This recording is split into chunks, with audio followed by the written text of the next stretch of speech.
Yeah. I'm okay. What up, though? Welcome back to World Heavyweights Live on Sports.com. I'm your boy Easy, joined by guys Spin More Rex. What up, though? Young Chris, JB Smooth. Hit the like button if you guys haven't already. Thanks for joining us, by the way. Shout out to all the real ones. And if you saw the thumbnail. Oh, you saw the thumbnail. By the way, shout out real quick to the audio listeners, especially audio listeners that are leaving 5-star reviews. You guys are the realest ones. Because, like, the thumbnails have been, like, part of, like, what the heavies have been here on the Woodward Sports Network, like, for a minute. And we were kind of giving Ryan some shit. Yeah. But we were the darlings, so we got the cool thumbnails. We were the darlings. And now. And he switched up. Yeah, now it's the Morning Woodward Show. And he switched up on us. He sent a regular-ass one this morning. I was like, hey, Ryan, it's the heavies. I brought him a protein shake, too. The Jay Bussy one definitely worth the protein shake. Jay Bussy one's worth the protein shake for sure. I guess Noah posted that picture today. But shout out to the audio listeners. If you guys, you got to at least come check out the thumbnail on YouTube. And while you're here, leave a like button. But on today's show, we also have Ryan Hanna join us second hour of the show to talk about little Detroit Red Wings. A little Red Wing action. Got you someone to play spar with. Finally talk some hockey with. Sow my wild oats. Yeah. About hockey. I'm like the Adam 22 of of broadcasting. Yeah, you paid him to come in. Yeah, I paid someone to play with my partner. That was sick. It's a good one. I am excited though. He's been, from my observations on Twitter, like the closest one like to the beat of what's going on with DeBrincat and whatnot. Yeah. Did you hear the news? What? Big news. Oh. Yeah. What? Britney Spears got the shit slapped out of her by What Chris call it? Yeah. Chris called it a little crisscross croissant. Yeah, a little crisscross croissant action here. Yeah, here it is. He likes croissants. What did you just say? Croissants. Britney Spears was allegedly slapped in Vegas by Victor Wembanyama's security, who backhanded her in the face after she tapped the NBA player on the back for a photo. She reportedly filing a police report for battery, and an investigation is pending. I mean, She got that crisscross croissant. she is crazy though. Yeah. Like Certified. certified crazy. Like, She got that fire. oh, she's pom pom. definitely got that fire pom pom. She's a nut. Like, Yes. Both ways. yeah, I'm buzzing bitch. I'm full of nut. But you seen like her Instagram posts? Yeah, Where yeah. She just spins and shit. She's just in there like butt ass naked. Chris fucking solo cam me. All right. She'll be like,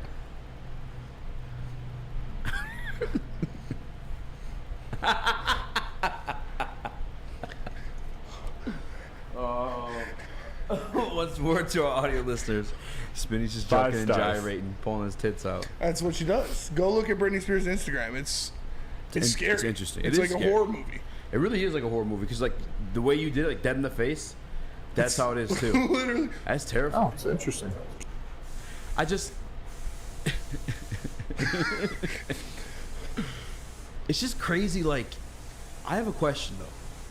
Like, is it the pills that makes her that way, or was she always that way and pills like saved her, or like Probably pills No. amplified it. I had to guess. Dabber in the Woodward Sports chat said, "Hit her 1B one more time." hit her Wemby one more time? That's fire. It's a good Good one, comment. Evan. That's fire. And Broder said, "Isn't that just how French people greet white women?" That could also be true. I'm not very. Wait, Broder said that? You said that's how French people greet white women? Yeah, I'm not very tuned into the backhand French across the culture, face. but could be. GB, how you feeling after your film session last night? I mean, I'm relaxed now. If that helps a little bit, you know. I'm Hell relieved. yeah. Did you get out of your system? Yep, got it all out. Hell yeah, he did. Hell yeah, brother. We seen. Noah was there. Noah was there. Was he hyping you up? Oh yeah, Noah was definitely in the back, man. He was one of the boys. Handed me Gatorades whenever I needed it. Adam 22 was sitting in Hydrate. the hotel cuck chair. Just sitting there watching. You know. Noah was the fluffer. Yeah. Adam 22 is dressed like Batman. I said reverse cowgirl. But yeah. So sports. Yeah, I mean, speaking of backhands and fighting, there is some breaking news in the MMA world. Obviously, Volkanovski defends his title against Yair Rodriguez this weekend, but outside of that, two champions met this weekend. Yeah. John Jones, Israel Adesanya. Let's squash the beef. It didn't end pretty. Oh man. John Jones ended up whooping that ass. No way, really? Yeah, you didn't see that? No. Chris, you play the video? Yeah, here's the video. Oh, I saw this. No, you see how it ended. Nah, I'm just kidding. Everything's good between the two of them. Yeah, I saw John that. Jones and Adesanya squashed the beef. Where are those pictures from? Well, because they started like shadow boxing afterward. That's Oh, where that came okay. from. Yeah, it's a screenshot from like that. But like, that's dope. I mean, they're both fans of each other. I think that's why like when Jones took the initial shot at Izzy got like, Izzy's kind of emotional. You see him make fun of the fucking kid. You know what I'm saying? Yeah, Like, that shit was funny. yeah, Izzy's gonna be upset about it. And then Jones, it came out I think like 2-3 weeks ago. What? What? Broder in the movies. Bonjour. He said, Slap. bonjour, Kiss, kiss. slap. Kiss, kiss. No. Yeah. But Britney Spears. what the fuck was I saying? Oh, John Jones. John Jones said that Izzy was one of his favorite fighters. I think beforehand, John was one of Izzy's too. I mean, John's every fighter's favorite fighter. It was a beef birthed from admiration. Except for DC, because DC's Yeah, that's fair. I mean, DC's still a GOAT. Don't disrespect He's DC. not the GOAT. He's a natty GOAT. Listen, I get all the hype with John Jones, but you can't deny the steroids. And what happened in his first fight back? He beat a guy who fought like 8 times, Yeah. So, 11 times. and now he's about to beat the shit out of Stipe. He is probably gonna beat the shit out of Stipe. He's the GOAT. I did see something though. John Jones was like, because you know Stipe was like smaller for the Francis fight. Yeah. I guess he beefed up.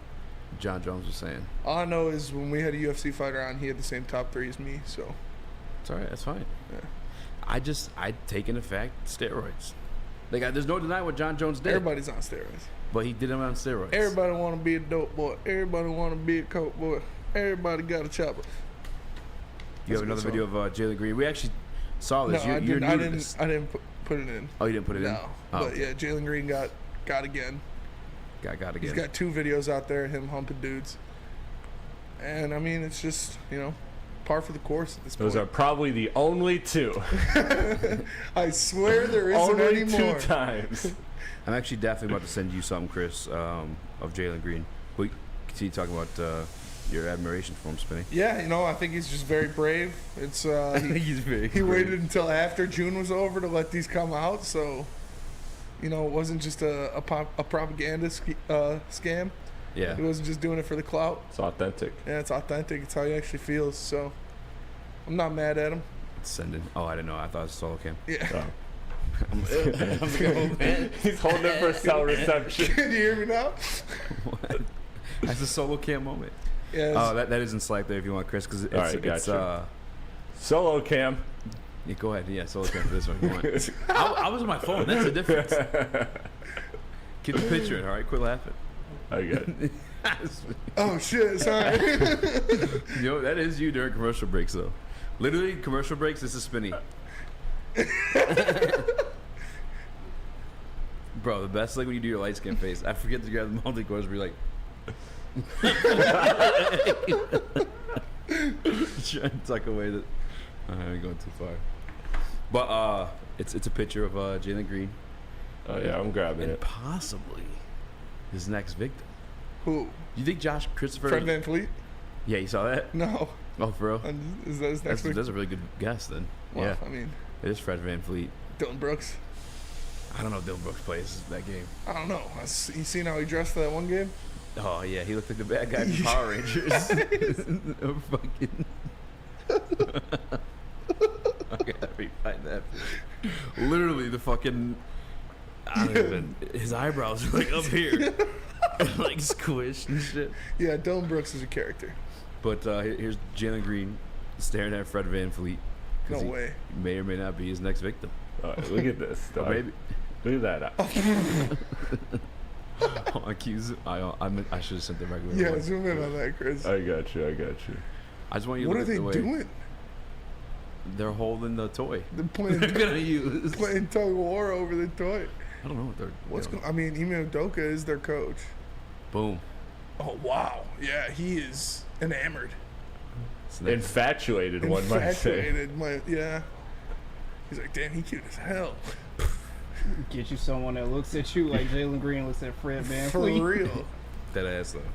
And I don't know what they're holding on to together. Dude, that's got to be Yeah, the thumbnail that's tomorrow, with Josh Christopher in the back like this. Josh Christopher upset. A lover's triangle in Houston. What did you make of the whole Zadina getting cut thing? Because I know you put that in the chat. I mean, he was, he was worried about getting Play sent time? down. Oh. Didn't want to play, in the minors. So I saw somebody taking like a $4 million pay cut. yeah, he had $4.5 million, $4.7 million left on his deal. Is he like what's the deal with him? I know that was Neil's guy for a minute, but like, is he good? He was supposed to be good. He's just not. He was not good. What, No. like not good at all. He had Or in a like bad 20. I think like situation? 28 goals in 190 games. Oh wow. Yeah, so just not good, Yeah. not productive. And if he's not scoring goals, he doesn't do anything else for you. So What did happen with Rana? Did he ever end up getting picked up somewhere else? Verana, yeah, he got picked up. I'm not sure what happened with him after that though. Nothing. That was a guy who was actually good. He just Yeah. had his personal issues. Personal obviously. issues, yeah. It's it sucks, but that's what happens. You got to trim the fat. Like he's a goal scorer, so if he's not scoring goals, what are you doing for me? He's not playing physical. He's not winning face-offs. He's not doing anything else, So Is that a clown move by him? I know it was like a mutual I part mean, ways. yeah, like he's not going to get more than what he got paid. Yeah. What he was about to get paid. $4 million, right? Yeah, Yeah, like bro. it's And through 2 years combined to get 4.75. Okay. Still not going to get that. Well, if you guys missed it too, we have Ryan Hanna from Wing Wheel Podcast join the show in the second hour. Obviously, we talked to him about that as well because like they had to have tried trading him beforehand too, and it seems like nobody fucking wanted him. Yeah, no, nobody wants him. Not at what he was getting paid. He'll sign a contract somewhere for under $1 million a season, Was he the ice? probably. Yeah. That's what he wants. I feel like that's what he wants. He might go back to Czechoslovakia or Czech Republic and play there, play somewhere in Europe and get paid a good amount of money, but he's not going to sign anywhere in the NHL for more than he was making with the Red Wings. Are there any guys that had careers like that though in NHL that like ended up being a star or I mean, first liner? yeah, it happens, but it's not going to happen. Yeah. If you're right. If Stevie's like the evaluator Yeah, in this yeah. situation, it's not going down. It's probably not going down. All due respect to him. Spinny, where do you get your haircut though? Looking. Lady Jane's, obviously Lady Jane's, because you can walk into Lady Jane's for an award-winning haircut experience and automatically enter for your chance to win not one, but 2 vehicles of your choice, courtesy of Les Stanford Buick GMC of Ferndale. That's right, 2 cars, one for you and one for your wife, girlfriend, or best bud. Lady Jane's, open 7 days a week, walk in anytime. It's wicked awesome. The only sports network in Detroit that starts with a W. Because we win. Woodward Sports, Detroit's winning sports network. The sports marketing agency would not be who we are without great community partners like Higuera Health and Carol Zaniga. It's an awesome opportunity to partner with your organization. Higuera Health is a comprehensive behavioral health organization. We serve children through older adults with mental health, substance use, and developmental disabilities across Western Wayne counties, and really excited to now be in downriver communities as well. Give us a call at 734-458-4601. You have an opinion? Make sure it's seen and heard. Corner, jumper, tweet us, hop on the YouTube chat, slide in the DMS at Woodward Sports on all social media. I can't even. How am I supposed to prepare myself when that's going on? What up, though? Welcome back to Woodward Heavyweights, live on WoodwardSports.com. I'm way easy, join my guy, Spin Rex. What up, Doe? I got young Chris, JB Smooth, the ones and twos, aka Jay Bussy, busting it down. If you guys haven't seen the thumbnail already, Pipe Lee. Pipe Lee. Pipe Lee. I like that one better. But busting down just goes with Jay Bussy. Pipe Lee busting it down. I don't know, JB. What would be your porn name? It'd be Pipe Lee. I think I like the Pipe Lee better. Pipe Lee. Yeah. Yeah. Jay Bussy implies something else. Yeah, Jay Bussy implies that. Yeah. Yeah. Although we did talk about So this you're on getting- Ermanni, Edwards, and Mass too. You did? Yeah. Jay they were Bussy? like, no, not that, but like, Oh. what would be your porn star name? Because they told Braylon about the thumbnail. Oh, yeah. Oh, did he get to see it? Yeah, they see. Yeah. What was everyone's porn name? What was Maz's porn name? What was Maz's porn name? I can't remember what Maz's porn name. Come You probably got on. to text him though. Maz. He remembers it because it's Good porn name for Maz. what your middle name and then your Street he grew up on? Yeah, street you grew up on. So what's and your Maz's middle name? Damn, mine sounds like a I have no whore. idea. What? Mine would be such a whore. What? Morgan Cunningham. Morgan Cunningham. Dude, that's Caden's sister's name. Dude. I'm playing with the. Fuck. No. I grew up on Cunningham Street. Doesn't that sound? That sounds like That's. I mean, that kind of does. casting couch. Reminds me of What would yours be? one of my best friends growing up. His favorite was Katie Morgan. Katie Morgan. Yeah, Okay. that's an OG. What one. would yours be? Robert Joy. That's a good ass one. That is a good one. That is a good ass one. What about yours, Chris? And it's off the street I grew up. Yeah. And what Your was middle name and then the street you grew up on. Middle name first? Yeah. Sorry, I was focusing on the camera. 100%. It's like some crazy ass one. Yeah, 100%. Frankenstein. James Harrison. Really? Wait, really? Yeah, James Harrison. You know Derrick James Harrison? Henry. Michael Jackson. James Harrison sounds like he gets down. James Harrison. James Harrison, one of the James best Harrison linebackers will all time. Fuck you Yeah, up. the for fucking monster. Sure. He killed Colt McCoy.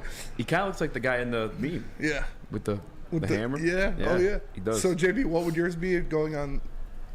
It would be Calvin Foyer. Calvin Foyer. that's a good one too. I like mine Braylon best. I'm not said, gonna lie. like, Yeah, that's yours one is of the big- best. Robert Joy. Robert Joy is the best. Yeah. Shout out. James Harrison is good for SEO though. Yeah, it is. Like James Harrison fucks tiny girl, tiny white girl.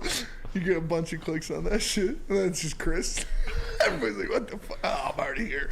What you don't remember Maz's? If anybody remembers Maz's from the previous show, please put it in the Woodward Sports Hell chat. no, Econ Broad Sparty, John Plumwood. You made that up. That's too good to be true. John Plumwood's fire. If that's your true porn star name. Roy West G says Dirty Dr. G. If does Amon-Ra have a middle name? Amon-Ra St. Brown? Saint. It Ra. would be like Ra. Yeah, Ra Saint. Raw Saint. Ra St. Jones. Like what? You want to Raw Saint Cunningham. Ra St. Joy. Raw Saint Joy. That's too good. That sounds like a Christmas one. Yeah. The Saint ruins that one. Ho ho ho, bitch. It's Ross St. Joy. I'm gonna stuff your stocking. Where my elves at? It's Julian. Julian? Yeah. Can you find out what street he lived on? I can look.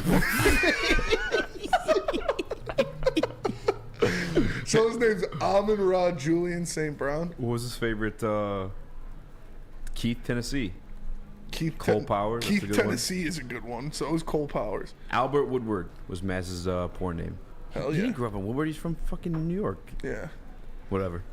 Maybe we'll call it Maz. Albert, come on. I'm walking Albert, I'm walking in. Either way, I brought up Amon-Ra St. Brown because he was ranked the #1 wide receiver in man coverage by PFF. And we kind of talked about it when you were gone with Booner. Actually, were you surprised by that, by the way? Yeah. I mean, out of every. Yep. Sure am. No. Out of every receiver in the NFL, Amon-Ra St. Brown is the one that's ranked #1 in man coverage. It's pretty impressive. You know, you think of the guys on the outside, you think of guys who you would think it would be like a Devontae Adams or a Jamar Chase or Justin Jefferson, but no, it's Amon-Ra St. Brown. Maybe it makes sense because he's going up against a lot of linebackers and safeties rather than, you know, the outside sometimes too, lockdown you're corners on the outside, but still, it's impressive, man. It's a good That's feat. a great point, actually. Because the way Ben Johnson's shit was, like, he'd be put somebody. Sure. Like, sure, I'm surprised. The only reason why I bring it up is Amon-Ra's comfortably been the best weapon for the Detroit Lions the past 2 years. But now with them finally drafting, like, some offensive positions, like, in the earlier rounds, can that change? Sure. I mean, anything's possible. No, I think Amon-Ra will still be the main focal point of the Lions offense, definitely. I mean, yeah, Penei Sewell could take some touches away from him, but you look at guys like Jahmyr Gibbs and Sam Laporta, they're not just going to be thrusted into this offense immediately. You know, they're going to be eased in. Nice. Eased in. That's how you do it, boy. And I think eventually could they take over a bigger role? Yeah, I think that possibly Jahmyr Gibbs could take over a bigger role when you look at how much usage he would get both catching the ball and running the ball. But Yeah. for this season, it's still going to be Amon-Ra St. Brown. I think Jahmyr can take it over, honestly, as early as this year. Only because, like, the multifaceted way he'd be used. But to be fair, Amon-Ra was used that way too his rookie year. But there's no way. Can you imagine them having Jameer in the running back spot, but then motioning Amon-Ra there? Because Amon-Ra took carries out of the back for his rookie year. And Jameer outside. Yeah. Oh, yeah. But I think... And get creative, man. Yeah, Wildcat offense with Tom Kennedy back there. Yeah.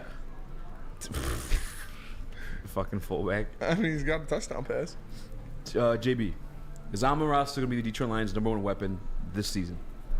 Well, yeah, obviously he is. I mean, J-Mo eventually, when he gets back and I forgot about that too. he gets, reacclimated with the team and everything like that. But Gibbs is also going to be there as well, too. Sam Laporta is going to be your safety valve for Jared Goff. But I think Amon-Ra is going to still be that #1, especially when he adds that deep threat to, his arsenal as well, too.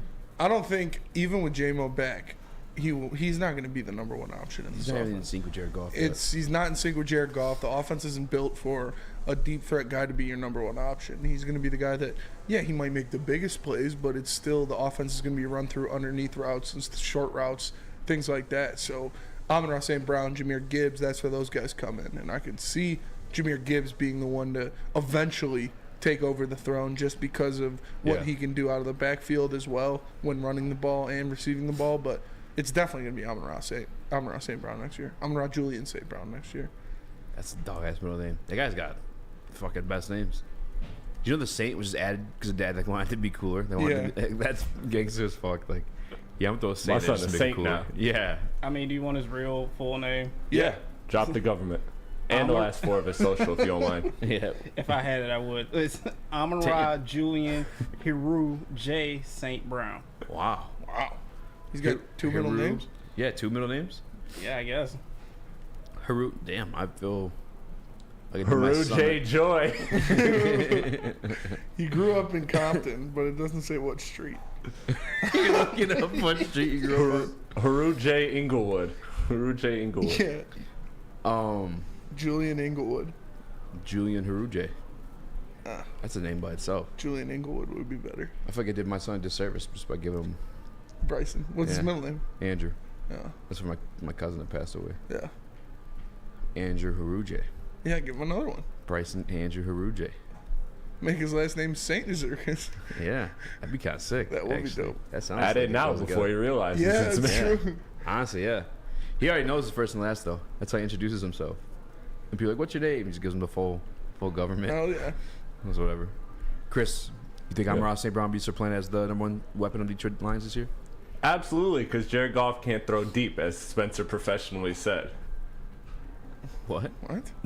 Goff can't throw deep, so J-Mo's not going to be the #1 option, so it has to be Amon-Ra St. Brown. Yeah. Because Goff's not capable of throwing deep.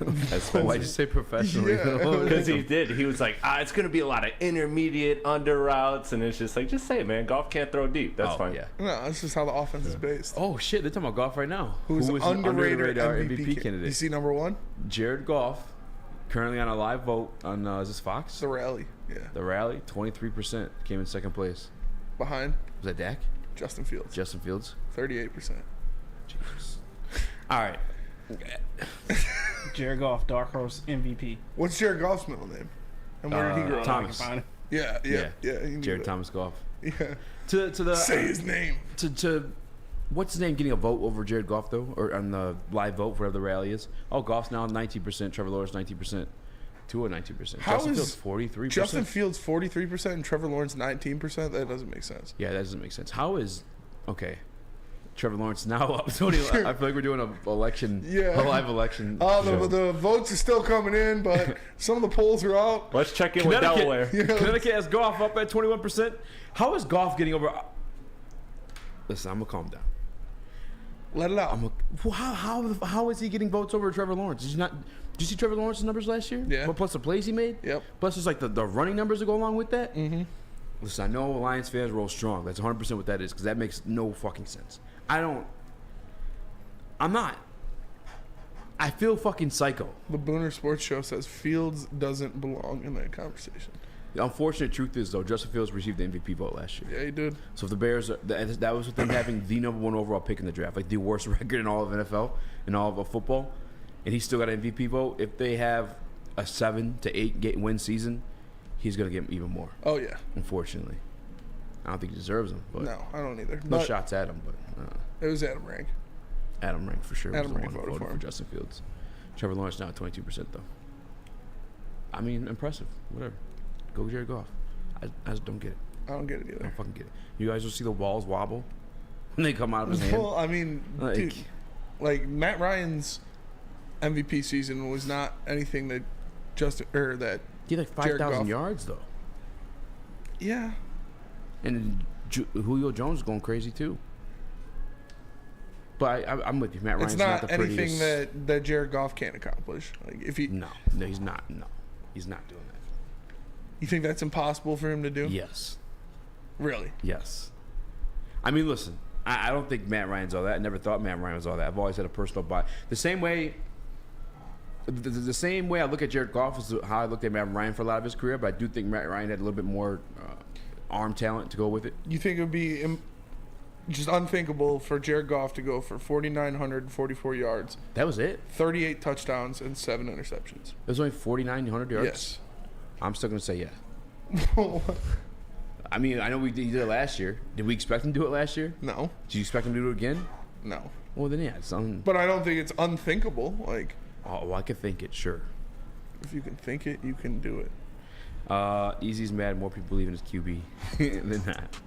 No, it's not. It's not. No, listen, I believe in Jared Goff. We've seen Jared Goff with pieces around him go to the Super Bowl. Goff's got 46% now. The people watching this show live. Yeah, dude. All the voters just went. Look at this guy's face on the show. And he's like, "What the fuck?" He was like, "What?" Listen, I sound like a hater. I am a hater. You are a hater. I accept it. 50% Jared Goff. Wow. That's what it closed out at too. Well, let me tell you guys about Guardian Alarm.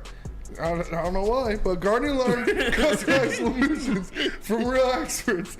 Their professional technicians take the time to recommend security and automation solutions specific to your needs. They also have 24/7 professional monitoring. You can call them anytime, day or night, and no Guardian Alarm team member will stay on the phone as long as needed. And of course, they have technology backed by people. Your safety and security deserves technology. It's been proven to work, and people who have been proven to care. So call them at 1-800. Stay out. That's 1-800. Stay out. And let them know Woodward Sports sends you. We don't like to brag that we are the toughest sports network in Detroit, but we do have a guy named Darren McCarty on our side. Woodward Sports. Since the dawn of moving people, Chevrolet has led the way. The world of transportation is changing. At Feldman Chevrolet, we are leading the charge forward. With every electric vehicle, every mile traveled, one Feldman at a time. The company that puts more Chevys on Michigan roads is now the #1 name for Chevy electric vehicles. We are the network for Detroit by Detroiters. Welcome to the Woodward Sports Network.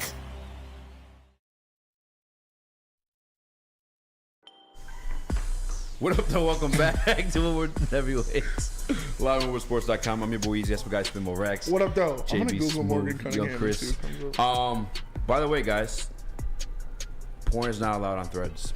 Update. So If you guys is it- don't know what Threads is the Zuckerberg's version of Twitter. That's where the beef stemmed from, if I'm not mistaken. And our guy, do I out our guy who's no, because he gets butthurt about that stuff. No. Out Out him. Okay. Booner did the research. Yeah. Booner did the homework for the boys. And he sent the first piece of porn content on Threads into the group chat. And I just clicked on the link again. Unfortunately, she's in sync. See, that's why I'll never beat Twitter. Yeah, not being Twitter. Like Twitter, I go to Twitter for the ratchet shit. Yeah. Threads is literally just Instagram, really. Yes. It literally is just like Instagram. It's text Instagram. Yeah. That's because there's still the photos, there's still the videos. I don't know how to send GIFs yet. Maybe because I'm old, but Yeah, you are 30. I am almost 30. By the way, to the people who are getting on me about the golf stuff, although I know it was coming either way, it's not that I don't believe in golf. I just don't believe he's a fucking MVP candidate. I'm not buying into that stock. Lorenzo said it's dead already. Is Threads dead already? Threads is kind of dead already, yeah. I go on just to see like who's joining it. Yeah. That's literally it. And see like, this person followed me, sweet. And I'll give them a follow back. Yeah, I said Threads would be cool if they allowed porn because it doesn't show you other people who you follow. So I would just follow a bunch of porn accounts. But That's facts. Dude, that would be perfect for Doc Rivers. yes, Oh yeah. man, wonder what his thread looks like. But Nasty. that's though, like if you're gonna I not got show hacked. follows, like then allow. I don't know. So you're not gonna know how to act. 6 months apart? Wait, what? I missed it. Doug Rivers said he got hacked when he was liking porn on Oh, yeah, Twitter. But he did it like 3 times. Got hacked I again. got hacked. They got me again. Plus, if you got hacked, like a hack is like, hey, go buy this product, or hey, or, buy this from hey, me. follow this account. Yeah, they're not liking porn. Yeah. Maybe. Hackers just hacking other people's accounts to Yeah, watch just porn. don't like porn. Like, that's. Doesn't fuck with it. Maybe they want to bang his wife. Does he It have was, a wife? it was Galen Dream porn too, if I'm not mistaken. Mm. Some training porn. But hey, to each his own. I like a freak that's grown. Colin Cowherd says the Detroit Lions will not win the division. Is there truth to this? I don't know, man. I don't see how you can look at this division and say the Lions aren't the favorite. The Lions aren't going to win it because when you look at the schedule that they play, that was one of his reasons was, oh, they're going to be playing a lot tougher teams. It's like, yeah, so is everyone else in the division. We play the same teams.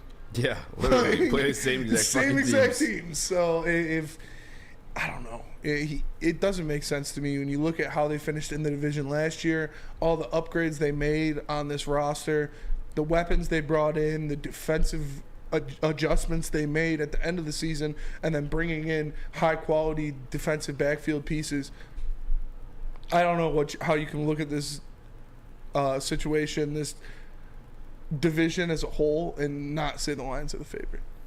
Yeah, I'm reading this article right now. I know I sent it to you, but I didn't actually get to read it. But it says their chances of finishing on top are slim. Toughness from teams inside the division and dysfunctional factors of Detroit Lions will hold this team back in 2023. Can I? And I'm this is like an open forum. I'm talking about to the Woodward Sports chat, to JB, Detroit to Chris, Lions to forum. you. Yeah, that guy. That's a cousin. That's because I'm sure What dysfunctional factors he wears 2 watches. have the Detroit Lions displayed? Jameson Williams? Okay, and outside of that, No. like I'm sick of like it's lazy. Yeah. It's lazy. It's lazy. It's lazy. It's lazy. I mean, literally, their offensive coordinator just went for head coaching rounds and only came back because of a raise, and quote unquote to still be a part of what Jared Goff. So is your bringing defensive here. coordinator, he got interviewed for a head coaching job, but that could have just been Yeah. a Rooney Rule. Yeah, that's. You think that was what it was? Yeah. I think so too.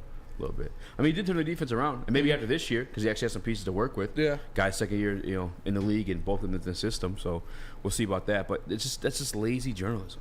This is TWSN.net. I'm assuming that was that like a Canadian website or some shit like that? Oh yeah. I don't fucking know. But there's been nothing dysfunctional about this organization outside of Jameson Williams since the new regimes come in. Mm-hmm. And I'm talking about from like even the tippy top with Sheila. Yeah, The fact that they changed the whole the field after the players are complaining and getting hurt. I thought she was better than it looked. Yeah. Like I saw the reflection, I was like, oh, something's coming. But it wasn't nothing. Like, Wah, wah, wah. Yeah. Yeah, it was super Starbucks drinker. no offense to the Super Starbucks lady, but nonetheless, though, I don't know, man. I'm still checking this article. Chris, JB. I mean, are there dysfunctional factors we're No, missing? there out on? aren't dysfunctional factors. If you look at it, it's stronger than it's ever been from the top of the front office down. You look at what Sheila Ford Hamp has been doing, bringing back Calvin to the fold, bringing back Barry to the fold, like you said, changing the turf when players were getting injured from it, and then to Brad Holmes, who has been the best drafter in Detroit Lions history already. And then you look at Dan Campbell and how he can galvanize the troops. And on top of that, the entire coaching staff littered with guys who have been in this league, who have done this before, guys that players want to play for. And then you got a team full of leaders. Like, you have a bunch of people all around both sides of the ball that hold others accountable. Amon-Ra St. Brown, he's going to hold you accountable. Penei Sewell, he's going to hold you accountable. Chauncey Gardner-Johnson, he's going to hold you accountable. Well, Bugs has been Bugs was a voice in that locker room last year. So it's you've got stabilizing pieces in there as players, as coaches, and as front office members. So dysfunctional is the last word I would use to describe the Detroit Lions. All right, I'm reading this article as you're talking too. Speaking of holding people accountable, the writer of this one, Cam Sanderson, which also sounds like a porn star name.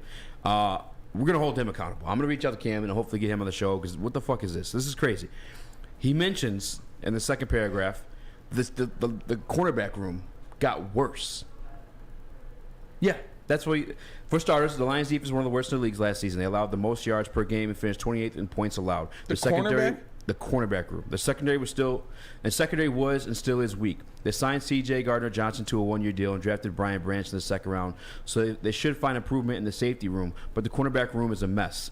There's a possibility that Gardner-Johnson moves the cornerback, but if not, the Lions will rely on Cameron Sutton and Emmanuel Mosley to lock down divisional rivals like Justin Jefferson and DJ Moore. The Lions had one of the worst passing defenses last season. They still allowed their cornerback room to get worse. What the hell did you just say? What the fuck? Lazy. So Jeff Okudah is better than Cam Sutton? Is that what you're telling me? That's what you're going to sit there and tell me right now? Jeff Okudah is a better cornerback in this league than Cam Sutton? All right, man. That's all I had to hear. Jeff Okudah better than Emmanuel Mosley? No. Who started on the 49ers defense? No. By the way, the Steelers defense, still respectable. Mm-hmm. Still one of the respectable ones in the league. One of the most respectable organizations in the league. Like, that's not even... Without even, like, going deep into, like, Cam Sutton leading and tying for first place for interceptions and pass breakups last year. Yeah. Without going deep into, like, the stuff that Emmanuel Mosley did with the 49ers. Nice. Yeah. I can just look at those defenses and say, hey, this is a starting piece from the number one defense last year. Yeah. Then another starting piece from like a formidable defense last year. And then you literally just said in your fucking article it was the worst secondary in the league. So it can't get worse. Those are upgrades over the guys that were there previously. I don't listen. Shout out to Flannel Sando for sending the article, but fuck this guy, Cam Sanderson. I try to be respectful of people I'm going to ask onto the show, but Cam Sanderson deserves a fuck you. I don't. That doesn't make sense at all. You're just again just lazy. And then another thing too is like, okay, you could look at the Lions defense and say that it was worse last year, but if you don't look at the numbers that actually switched around, for instance, the rushing yards against running backs, and maybe I'll save this for a topic tomorrow. I'll have time to actually like give you guys the numbers, but against running backs, only the Carolina Panthers and I want to say, I think actually it might have just been the Carolina Panthers. There's two teams though who were able to run for over 100 yards in the Detroit Lions post the Green Bay game. Mm-hmm. Literally only two teams. I mean, the Russian defense at that point ranked like number 4, I think, if we were looking at it at DVOA. Yeah. And then you also have to look at the fact that like the youngest defense in the entire fucking league. Yes. A lot of rookies out there. The only returning pieces of the defense was Lee McNeil and Alex Anzalone. Yep. Like, context matters, guys. That's why I can't. Yeah, I'll talk shit about the Tampa Bay Buccaneers. One of their players is like, don't sleep on us because we lost Tom Brady. Yeah. Brother, you were 8-9 last year. With the GOAT. Yeah, go eat a fucking dick. You're going to be worse this year. Your quarterback's fucking Baker Mayfield. But that's not lazy on me because Baker Mayfield traditionally has been bad. Yep. I mean, maybe lazy. Maybe they added some other pieces. I don't know. But I'm thankful I don't have to report on the rest of the league the way these guys do because they clearly don't do their fucking homework. Mm-hmm. Like, you sound like an idiot. Yeah, to say the cornerback room got worse from being – they were the last cornerback room rated in the league last year. And they got completely overhauled, and they got worse. Like, what? That doesn't even make sense. You can't even spell that out. If you are sitting there telling me that Jeff Okudah is a better player than Cam Sutton, I'm going to tell you politely to eat shit because it's just not true. And I don't know what you're looking into. You didn't mention Kirby Joseph, going to take a jump next year because that's where we see a lot of growth in players is from year 1 to year 2. And Kirby Joseph looked pretty damn good last year. You didn't mention Tracy Walker coming back, being a starter on this team for a long time, coming back from injury. I don't know, man. I don't know. And then back to him, because I'm reading the article, Ken. Like, he's talking about the offensive firepower within the schedule. The names mentioned in the offensive firepower, obviously there's the ones that are deserving of that. There's the Chargers, Cowboys, Ravens, sure. The other names following those ones? Cowboys, Denver Broncos, who had arguably, I think actually not even arguably, like statistically the worst offense last year. Yeah. I get they have a new coach. They still got to see it, right? Mm-hmm. Then you have the Chicago Bears. Well, they led the league in rushing, but only because the quarterback can't throw the fucking ball. Yeah, they got DJ Moore. Still got to prove it. And then you have the fucking Panthers. Yes, the Panthers beat the living shit out of us last year, but like, I'm not putting them as an offensive juggernaut. No. To say it's like a threat in the Detroit Lions schedule. No. Like, if anything, I feel like they're one of the ones I'm for sure putting an X on because of the ass whooping they received last year. It's a dub they got to get back. This is a team, Dan Campbell said in his introductory press conference, you'll punch us in the mouth, we'll smile back at you. You're going to knock us down, we'll get back and bite your kneecap off. Like, a team like the Panthers go whoop their ass last year, I'm telling you, the Lions face over them again this year, they're beating the living shit out of them. Oh, for sure. Kind of similar to the way the Vikings kind of got their ass stomped, too. Like, the Vikings came back into town after they barely beat us, by the way, too, and in their home place. Detroit Lions smacked that ass. Penei Sewell was catching balls against the Minnesota Vikings. That's true. Like I don't know, man. Just lazy journalism, I guess. And I get maybe there's a lot to report on when you're covering the entire league, but you gotta try a little bit harder. Please. Gotta try a little bit harder. Please. This is my man Luke Giusse. Do your research. But let me tell you guys about Big Boy, because Strawberry Fest is back at Big Boy. Try the classic breakfast items like some strawberry hotcakes or mouth-watering red velvet waffle. If you're not feeling breakfast, try the strawberry bacon chicken wrap or cool off with the refreshing summer splash salad. And don't forget to grab dessert, including the berry delicious classic strawberry pie, deep fried vanilla Oreos, or strawberry hot fudge cake, and more at Big Boy. Can't get enough Woodward Sports content? Head over to woodwardsports.com right now for up-to-date sports articles and great entertainment news. We have the best writers, bloggers, and coverage all at your fingertips. Head to woodwardsports.com right now to experience all Woodward Sports has to offer. Walk into any Lady Jane's Haircuts for Men for an award-winning haircut experience and automatically enter for your chance to win not one, but 2 vehicles of your choice, courtesy of Les Stanford Buick GMC of Ferndale. That's right, 2 cars, one for you, one for your wife, your girlfriend, or your best bud. Lady Jane's Haircuts for Men, open 7 days a week. Walk in anytime, sign in, sit down, watch your favorite team play, and before you know it, your hair will be game ready. Let one of our talented, award-winning stylists make you look handsome and clean. Lady Jane's Haircuts for Men. It's wicked awesome. Have an opinion? Make sure it's seen and heard. Corner, jumper, tweet us, hop on the YouTube chat, slide in the DMS at Woodward Sports on all social media. What up, though? Welcome back to Woodward Heavyweights live on woodwardsports.com. I'm Louise. Yes, my guy Spinmo Rex. What up, though? Chris, JB Smooth. Had to gather myself after that article. I mean, there's more to this article that I could. Do I even care to read on to keep this going, thing? Yeah, You want me to keep going? Yeah. I haven't read this part yet, so maybe react live with me too. By the way, hit the like button, 5-star review on all podcast platforms. Appreciate you guys tapping in. Be a friend, tell a friend, share the stream, woodwardsports.com, all that good stuff. But Sports.com, Woodward. Cam Sanderson continues on with his article. He says, the division's gotten better. Both the Bears and Vikings look great on paper. What? Should have no problem transferring that onto the field. First of all, okay, all right.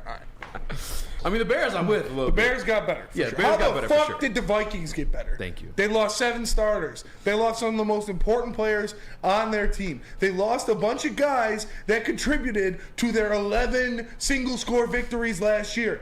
They did not get better. That is just not true. That is blatantly false. You think Addison, them signing a slot receiver, means they got better? Like, stop. Please stop. And I also hate this argument all the time, too. Oh, every team in the division got better. Oh, yeah, so every team except for the fucking Lions got better? Yeah. Did you not see what they added? The They Lions, got better yeah. than every other team did in the division. They added more. They added oh, my God, dude, that shit pisses me off. Like, look at what they added. They attacked their weaknesses. They brought in pieces that will make their team better. Oh, but the Vikings and the Packers and the Bears got better. Yeah, well, the Lions got more better. And that's not even, I don't even know if that makes sense, but it's true. They got better than that better. Yeah. And that kind of stems to like its own conversation too. Like, who do you think made the biggest leap out of the NFC North throughout the offseason? The Lions. Lions? Yeah. Well, like, probably the Bears. I see From where they were at. Lions too. Yeah. Packers for sure got worse, But right? the Bears You lose a didn't guy leap like- over the Lions. Yeah. He has the Bears. He said the Bears are going to win the division? No. He has them as like the making the biggest leap. Actually, he says they have the best offseason of all teams in football. No. Saving one of the worst defenses in the league by signing Tremaine Edmonds and T.J. Edwards. Yes, the pivotal linebacker position. It's been so relevant in the modern day NFL. Okay, wait. Oh, wow. Okay. They had one of the best off seasons in the league by Yes. paying $80 million to 2 linebackers, not addressing the cornerback position, and not getting any pass rushers. Precisely. I don't understand. I don't even want this guy on the show. Moves onto the offense. He says they also revived the offense completely, bringing DJ Moore. Fair. The other point made? It's one player. Robert Tonyan. Robert Tonyan? Yeah, and they drafted Roshan Johnson and Tyler Davis. I'm sorry. I should be up to date with everything every NFC North team is doing. Who the fuck is Roshan Johnson? Benjamin Foe said dog said more better. That's hilarious. Yeah, they got betterer. Well, the Lions got betterer than the rest of the division. Because don't get me wrong, the Bears did get better. And the Packers didn't. No, the Packers did not get better. The Vikings didn't. Vikings sure as hell Vikings didn't. definitely got worse. The Lions got better. Because like you think of the Vikings like getting worse. You think of like you stop that conversation if you're casual at the point of them losing Dalvin Cook. Yes. But they also lost Eric Kendricks. Thank you. And the defensive Zadarius Smith. Thank you. Yeah. They lost And 7. Danielle Hunter's holding out right now too. They lost 7 starters from their team last year. Yeah. The team, The as team, you the pointed team, to, the team. had 11 one-score victories. Yes. Listen, I mean, I'm done reading this shit. No, keep going. You want me to keep going? Yeah. Okay. Where I leave off at? Let's see. The Bears. Division gotten better. Both Bears, Vikings look good on paper. The Vikings have one of the most exciting passing games in the league. Drafting Jordan Addison to replace Adam Thielen was a big splash and proof to the offense. I don't necessarily disagree with that one. No, that was TJ good Hawkinson is a top 7 tight end and just top 7. Top 7, baby. Who fucking says that? And Justin Jefferson is still by far the best wide receiver in the game. Cap. Listen, again, it's a 3-way tie for me. Those also made much needed improvements on the defense by signing Marcus Davenport and Byron Murphy. JB, please don't take offense to this. I'm not trying to pick on you. What's up? Who the fuck is Marcus Davenport? Do you know you're a football fan? You bet it. You watch more of the national stuff than me. Do you know what that is off the top of your dome piece? He's a cornerback, right? Nope. You know?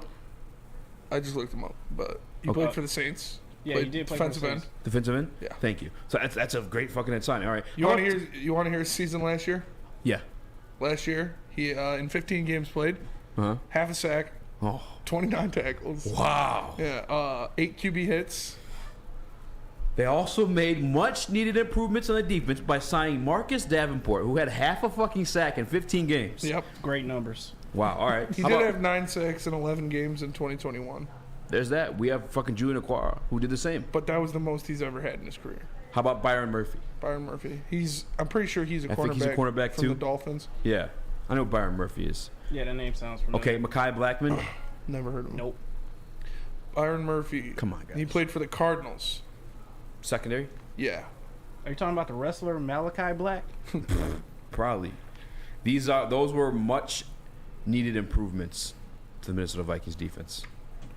I'm gonna put it in the Woodward Sports Chapel. Do we get this guy on the show? I want to ask him these things to his face, and I want him to sell me on Marcus Davenport. You want to hear Byron Murphy's completion percentage allowed?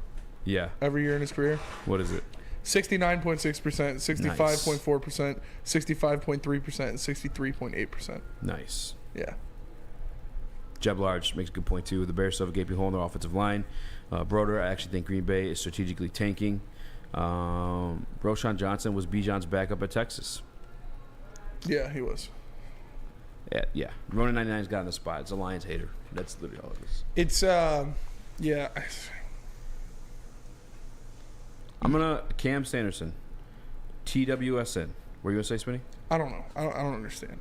I want to DM him live on the show. What should I say? That does not make sense to me. That does not make sense. Hey, big head. Is this him? Cam Sanderson 88? Nope. The Bears still have a giant hole Hell yeah. at both cornerbacks, their defensive line and their offensive line. The Vikings, like I said, they lost 7 starters. The guys they brought in were not better than the guys they lost. Like Marcus Davenport is not better than Zadarius Smith. No. I don't know. I'm clicking his name. I don't think this guy has either I'm on a bad Wi-Fi connection or he just there's nothing coming up on Twitter for Cam Sanderson and TWSN, so we just ripped an article of a fucking nobody. Yeah. It's all right. Check threads. But yeah, you're right. If this is him, and this could be him, but he has 340 followers. I'm gonna message this guy. I'm gonna ask, hey, is this your article? Is Keep this reading your them. piece Keep of reading fucking them. shit? Keep reading more of his articles? Yeah. No, is that it? That's the whole article? Let's see. The end of it is the Bears also completely shifted the route the team was headed and now look to be a contender of the North. They had by far the best offseason. I read all those parts already. While the Lions do have a solid team, They would not be coming away with the division title. The division is tough. The schedule is tough. The Lions' defense is too weak. The nearly 30-season drought without a division title will continue this year. Signed, Cam Sanderson. Yeah, square up, Cam Sanderson. Come up to Birmingham and run the ones. Like, that's not the most white shit I've ever heard. Yeah. Come up to Birmingham and run the ones. Come up to Birmingham and let's duel. Have at thee. 3 paces. 3 paces. Yeah, I'd wait. No, isn't it 10 paces? Why do you know what you guys I'd do 3, I'd cheat. Yeah. 3 what? What are you guys talking about? What paces? In a duel, man. Yeah. You go back to back. You take 10 paces. 2. Is it 10? Yeah. I think it's 10. It's got to be 10 because you got to get like some time. Yeah. Chris says he does 3 and turns around. Yeah, I do 3 and I just let him. Like Tom from Tom and Jerry. You guys ever fall down rabbit holes on YouTube, like just random ass ones? All the time. This is one of like this I don't know if it was English or French. I think it was English. No, he's American actually. Mm-hmm. But he like fucking his wife just kept cheating on him, so he like dueled like 3 guys and killed them all. But he's just staying with his fucking wife, who's just like, I'm just keep killing dudes over here. Yeah, what the fuck? Like, either you're just a cuck or like you just like killing guys. Adam 22 is about to get into a duel. Also, yeah, did he double down on that? By the way, yeah. This dude Adam 22. I meant to start with this one in the beginning. You know, that's what we do, like nonsense. But like we try to get out the way. It never happens. Never works. This dude said he's gonna run a train on his wife. Baby mama, they have a child on his together. Baby, they have a child together. On the show Plug Talk. Maybe this is great marketing for him. I don't know. That's nasty. Maybe that's gotta be what it plan is. behind it. Yeah, like because he's been going on Twitter too, and I don't follow him as much. I used to when he was on the hip hop scene, but ever since he kind of got into the space he's in now, I haven't really followed him.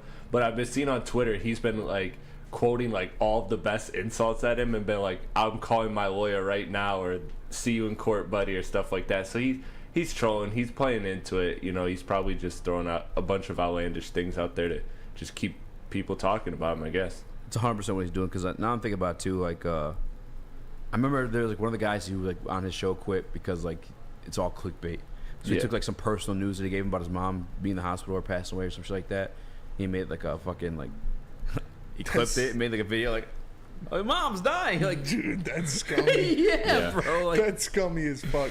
He's definitely just eating up the impressions. Also, we got an update in the Britney Spears incident. What? Chris, can you throw this up? Uh-oh. Apparently, when Britney Spears was approaching Victor Wembanyama to try to get the picture, she was Is this on her accounts or like? No, this is the same not crazy account. people. Not crazy people. Okay. Yeah. So this really happened. This really happened. You got it, Chris? Yes, I do. This is yeah. So this is what happened right here. It's right here. Britney Spears was reportedly speaking with a British accent when approaching Victor Wembanyama. Rough. She's like, "Oi, Vic, won't you come over here and take a picture with me?" Take a snap with me. I'm gonna backhanded the shit out of her too. Are you kidding me? He's trying to fix it. He's trying to correct their programming. They're fucking. You're speaking like a fucking valley girl. Yeah, like when you slap the side of your TV. This one's broken. Yeah. It's like, bro, he's French. You can't approach him with his arch enemy's dialect. What if that's? Oh, you want some crumpets, you big Frenchman? What? What if that's her French accent? Hello. Hello, How mate. are you? Yeah. We're back over from across the pond. You care to snap a moment with me? Yeah, that's. I mean, that's really. Beans. That's really some beans, mushy peas and toast. Taking a piss at me right now. You taking a piss at me, huh? Maybe she's just watching the Peaky Blinders. Would you smash Britney like now? Yeah. Like crazy Britney? Yeah. Would you like? Yeah, you would. I know you. You're a What? fucking dog. This all you care about is pussy. Would I do what? No, I was like questioning if you would like you know, man the fucking craziness between the smashing. You would. I know you. You're literally. I was a commercial break show. I was like, fucking. Hey, bro, that's all dudes cares about. Yeah, I mean, every time Peace walks in, he's throwing pins at it. Makes the world go round. He was trying to do laundry. Spencer's trying to fuck him. It makes the world go round, bro. It makes the world go around. But You're not yeah, wrong. I'd fuck Britney Spears and I would talk to her in a British accent too. Oh, you like that? You like that? You like that, you little fucking slut? You like this beans and sausage mixture down there? How about some ham and eggs for you, eh? A full English breakfast, yeah? I'll put beans on your toast. You better make me some brekkie tomorrow.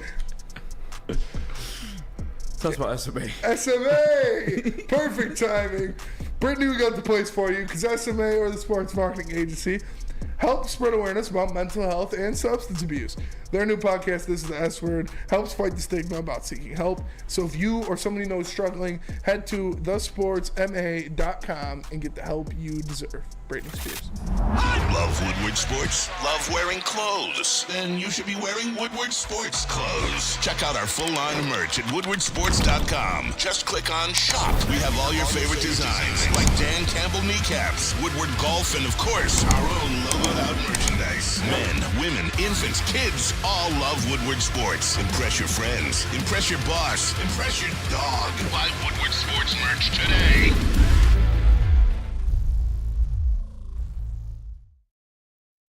At work and at home, we're there with smarter security solutions. Featuring complete automation with customized alerts and more. For over 90 years, we've been the company that's been counted on to protect what matters most, all with personalized service and care. Right now, for a limited time, receive a free video device plus free installation with a new home system. Guardian Alarm. We protect Michigan. We don't like to brag that we are the toughest sports network in Detroit, but we do have a guy named Darren McCarty on our side. Woodward Sports.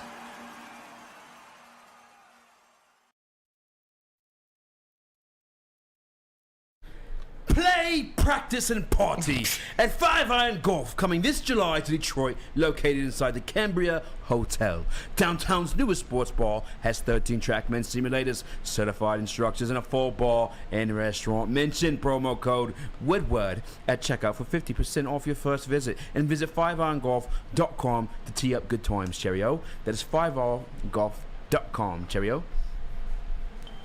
Well, it would be funny if I went over there and slapped you at the end of the read.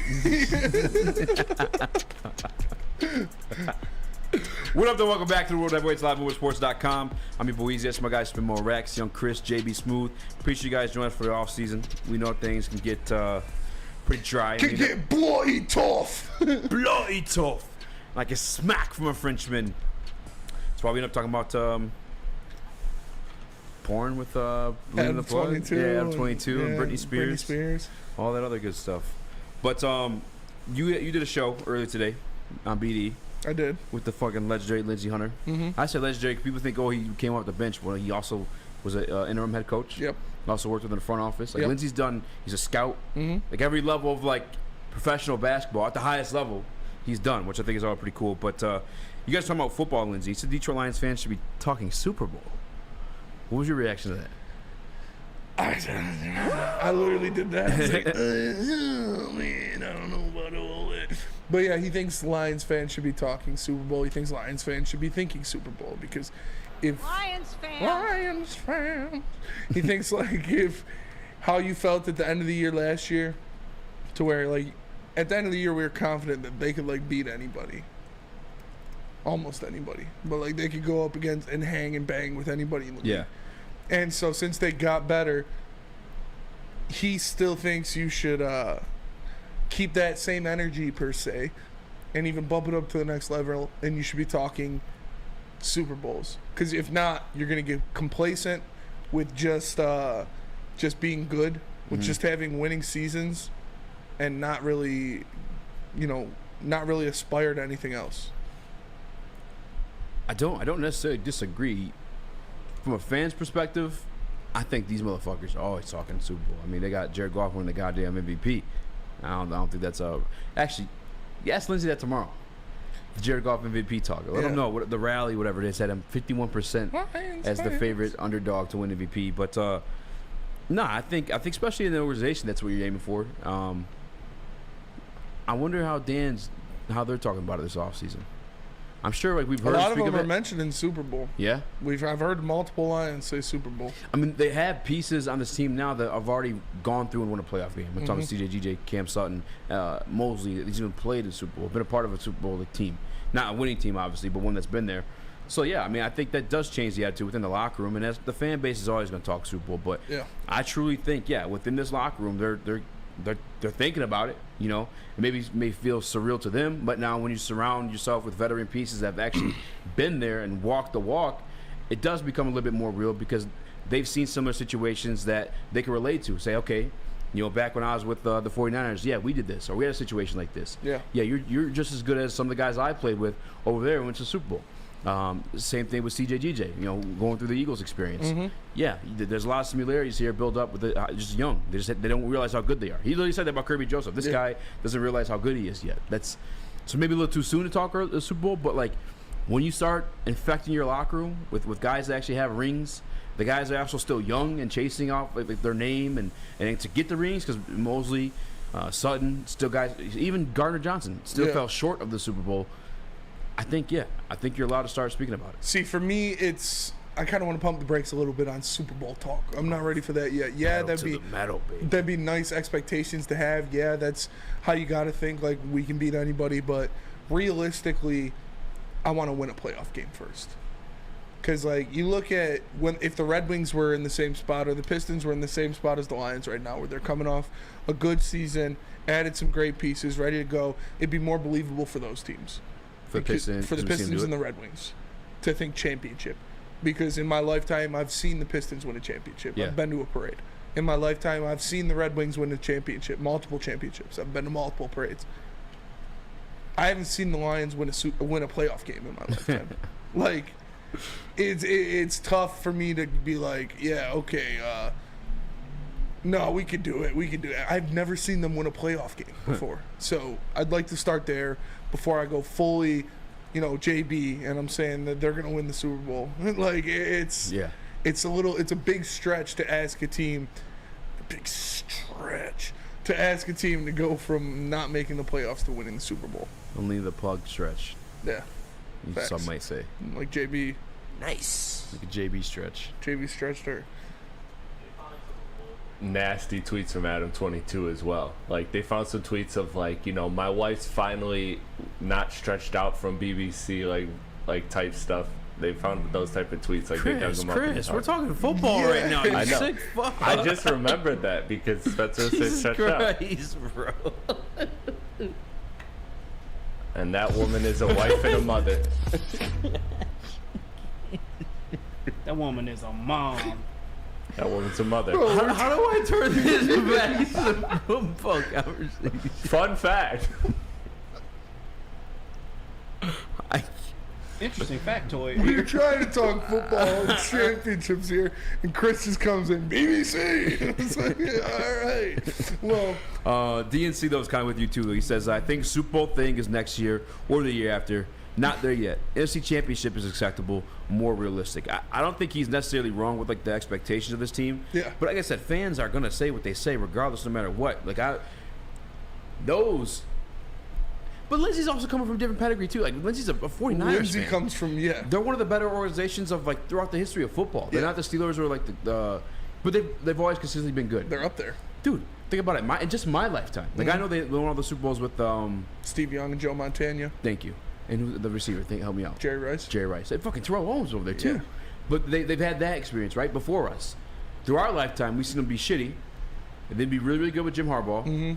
Go back to being shitty, then right the fuck back up to being good with Kyle Shanahan. Like that's a storied franchise. Yes. One of the better ones in the league. Oh so yeah, top 5. When Lindsey speaks about teams he's fond of, he's got a different perspective and of life. he's from his own championship pedigree. Yeah, and of course, D-Mac's agreeing with it. Like, D-Mac's like, yeah, you're right. Like, yeah, they're championship. D-Mac, bro, you were in the fucking playoffs every year of your career, man. Like, it's tough to think about that. Like, with the Lions, though. I got the PTSD. I got the pits. Like, I need to see at least some playoff success before I'm thinking Super Bowl. Chris looking up the comment section. Fucking all like sequential to like immediately after each other. Hey yo, Chris on another planet right now. What the fuck is that, Chris?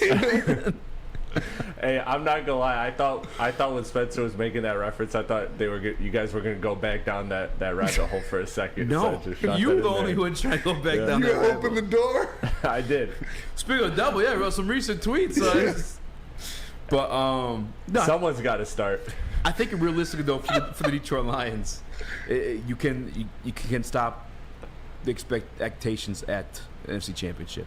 That's really hard to say just now. Yeah.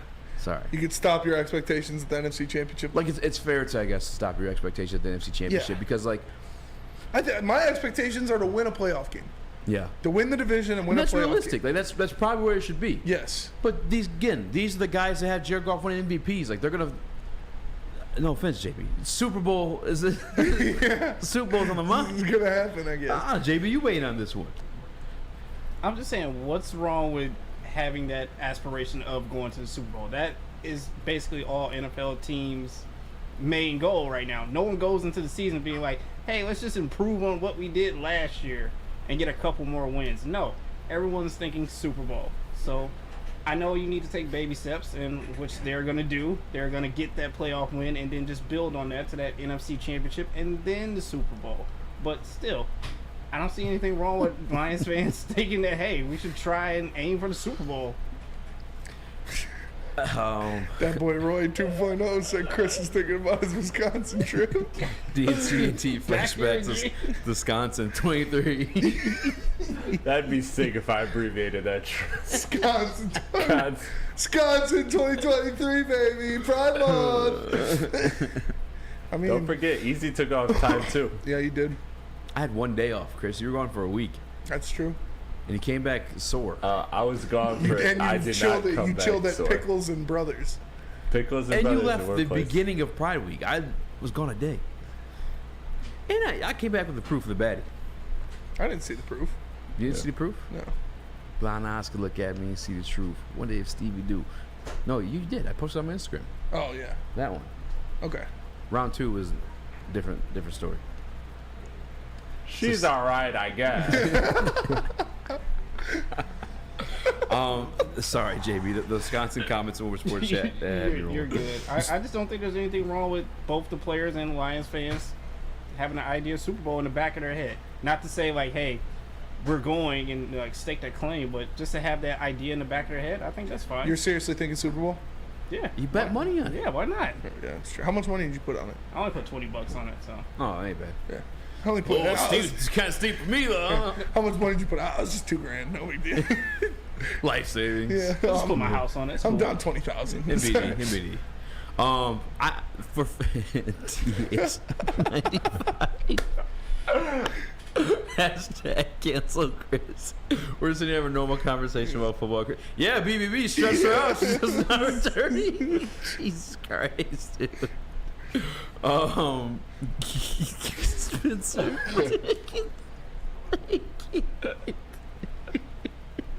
That's a movement I can get behind. Like they did in Wisconsin. Oh man, boy. I think the players should have those admirations for sure. I don't think there's nothing short of that. But all players had that. All players had those expectations. 100%. No players going into a season like the 0-16 Lions were going in there like, yeah, we're gonna lose every game this year. It's all right. Well, maybe they were, but if you're a good team, if you do what the Lions did last year, you should have Super Bowl aspirations. I'm not worried about players, because players have to think like that. If you're in the game, you have to think about it like that. But fans, we can be a little more rational. yeah. Lions fans. What'd you do? Yeah, sure. Yeah. Tell us about this, bro. I will, man. Chris is hearing some of those noises in Wisconsin.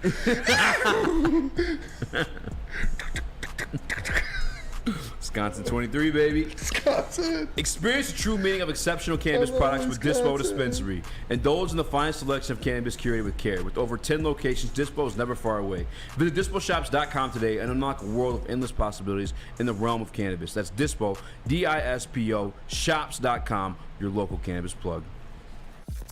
Woodward Avenue, the first paved road in America. Woodward Sports, the first sports network born in Detroit and made for Detroit. By now you know me, Christina Gennari, as the obvious choice in real estate. And you know my website, soldchristina.com, as your #1 resource for buying or selling your home. Myself, along with my amazing staff, pride ourselves on making your home buying and selling experience a relaxing and easy one. Come see why we are the obvious choice. Christina Gennari at soldchristina.com, the obvious choice in real estate. We don't like to brag that we are the toughest sports network in Detroit, but we do have a guy named Darren McCarty on our side. Woodward Sports.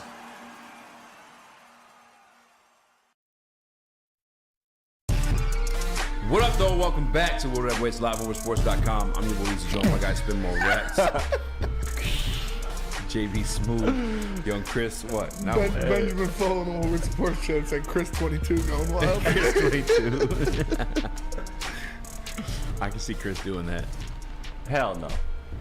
Money involved. Fuck no. Can anybody in this room take part in this situation? DH95 said, ew, to fuck his clown sauce. Probably thinks it's like what is a clown bukkake sauce? or something. Is that a thing? I don't know. I'm going to look it up, actually. I am too. I got it. I just associate with a hood that's white. Whoa. Like Birmingham or something? It's German. German for what? Oh, wow. He's like that hardcore. explains a lot. Yeah, it does explain a lot. Oh, well. Moving on. I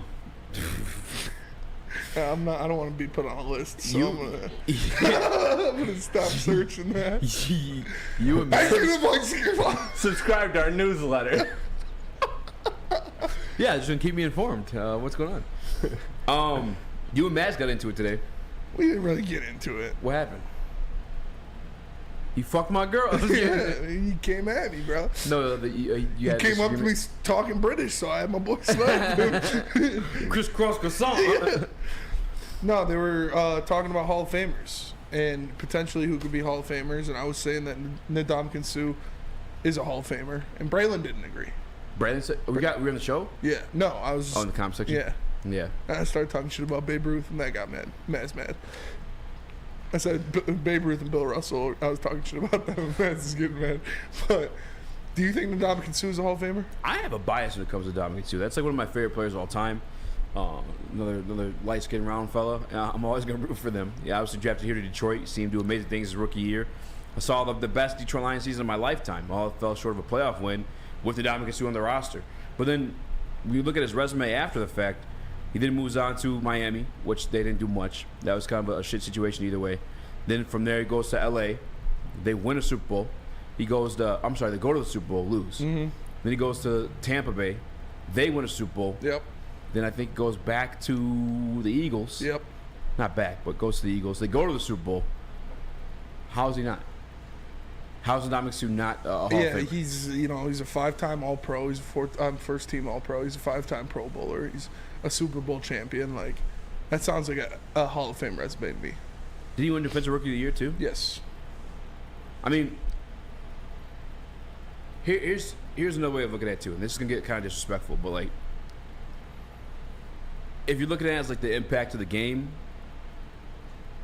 if there's fucking kickers in the Hall of Fame, if there can be offensive linemen in the Hall of Fame, whoa.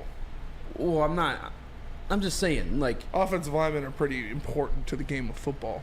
What is he missing that makes him fall short of the Hall of Fame? They said that he needs a little more.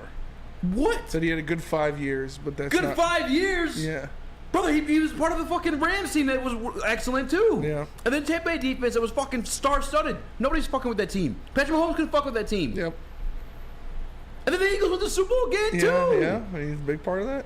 What more? What more do you need? What more do you want from me? I'm just saying. I'm again another open forum conversation. If I'm wrong, let me know, because he's Hall of Fame to me too. Matthew Stafford, Hall of Fame as well. Both Hall of Farmers. Hall of Farmers. Yeah. So this is the list. And they have locks, likely, and potential. And Ndamukong Suh and Matt Stafford were on the potential list. Cordero Patterson is on the potential list. Yeah, come on. They're all right. As a kick returner, you know what? Yeah, that's fair. Yeah. Yeah. Fletcher Cox. Like, no, Ndamukong Suh. Fletcher Cox is good. No disrespect for Fletcher Cox. Ndamukong Suh is on a Hall of Fame ballot before Fletcher Cox, in my opinion. Matthew Stafford on a Hall of Fame ballot before Fletcher Cox, in my opinion. Devontae Adams. Russell Wilson. Russell Wilson doesn't have not. He has. Russell Wilson's making the Hall of Fame. Yeah, but does he have a? He didn't get a Super Bowl MVP? No, right? That was given to Bobby Wagner. There's the only Super Bowl he won. Yeah. He doesn't have any NFL MVPs. Correct me if I'm wrong. I don't think he has any. What? Yeah, Stafford. Yeah, Stafford. Well, he doesn't have a Super Bowl MVP either. Yeah. Well, I was continuing on with my Russ list, though. It was like 5,000-yard seasons, 50-plus touchdown passes, like things that Matthew Stafford has done. But if Russell's in there, I don't know, dude. I mean, Jason Kelsey's in there, too. Justin Tucker's a lock. Bobby Wagner a lock. Trent Williams a lock. Agree to that. Braylon said Khalil Mack was getting in, but he didn't think Ndamukong Suh was. Ndamukong Suh was getting in. What are we even talking about there? I guess, like, I think it's one of those things where, like, you know how it is. The big uglies don't get enough love. Like, Ndamukong Suh is a defensive tackle, offensive lineman. They're not going to get too much love unless they're, like, fucking Jason Peters or some shit like that. Yeah. But, like, Ndamukong Suh, if Khalil Mack is making the Hall of Fame without a Super Bowl ring, then Ndamukong Suh is, too. By the way, Ndamukong Suh, longer stretch of being great than Khalil Mack, in my opinion. Really? I could be wrong. I mean, I'll look up some numbers. Here, I'm going to look it up. You keep talking. No, yeah, I'll look it up. You talk. No. I'm looking it up. You talk. No. Chris, tell us about BBC. No, there's All right, I have Khalil Mack's numbers. All right, I already got Sue's pulled up. All right, cool. So, I'm talking about stretch of like being great. Yeah. Because again, Ndamukong Suh's numbers are gonna be a little bit jaded. The same way you can't really measure offensive linemen's. Kicker, I guess you have the fact they're making kicks and shit like that. Sue had a 7-year stretch of being great. All right, Khalil Mack, 1, 2, 3, 4, arguably 5. He has 4 straight seasons with double-digit sacks. His highest total is sophomore year, 15 sacks, then 12.5. After that, fell off, but not in a bad way. 8.5 the following season, 9 the season after that. Those are both all 16 games played, by the way, too. And then last year in Chicago, only played 7 games, had 6 sacks. That's actually really fucking good. All 17 games last year he played, and he only had 8 sacks. All-Pro twice. No, All-Pro 1, 2, 3, 4. 5 All-Pros. How many All-Pros does Ndamukong Suh have? 5. 5? How many? 4 first team. Don't even care. Or 3 first team. Yeah, bro. If Khalil Mack's Hall of Fame ballot, then Ndamukong Suh is. Am I wrong? No, I agree with you. I'm openly admitting to being biased. I think Ndamukong Suh's a Hall of Famer, no doubt. Who's more of a Hall of Famer, Ndamukong Suh or Matthew Stafford?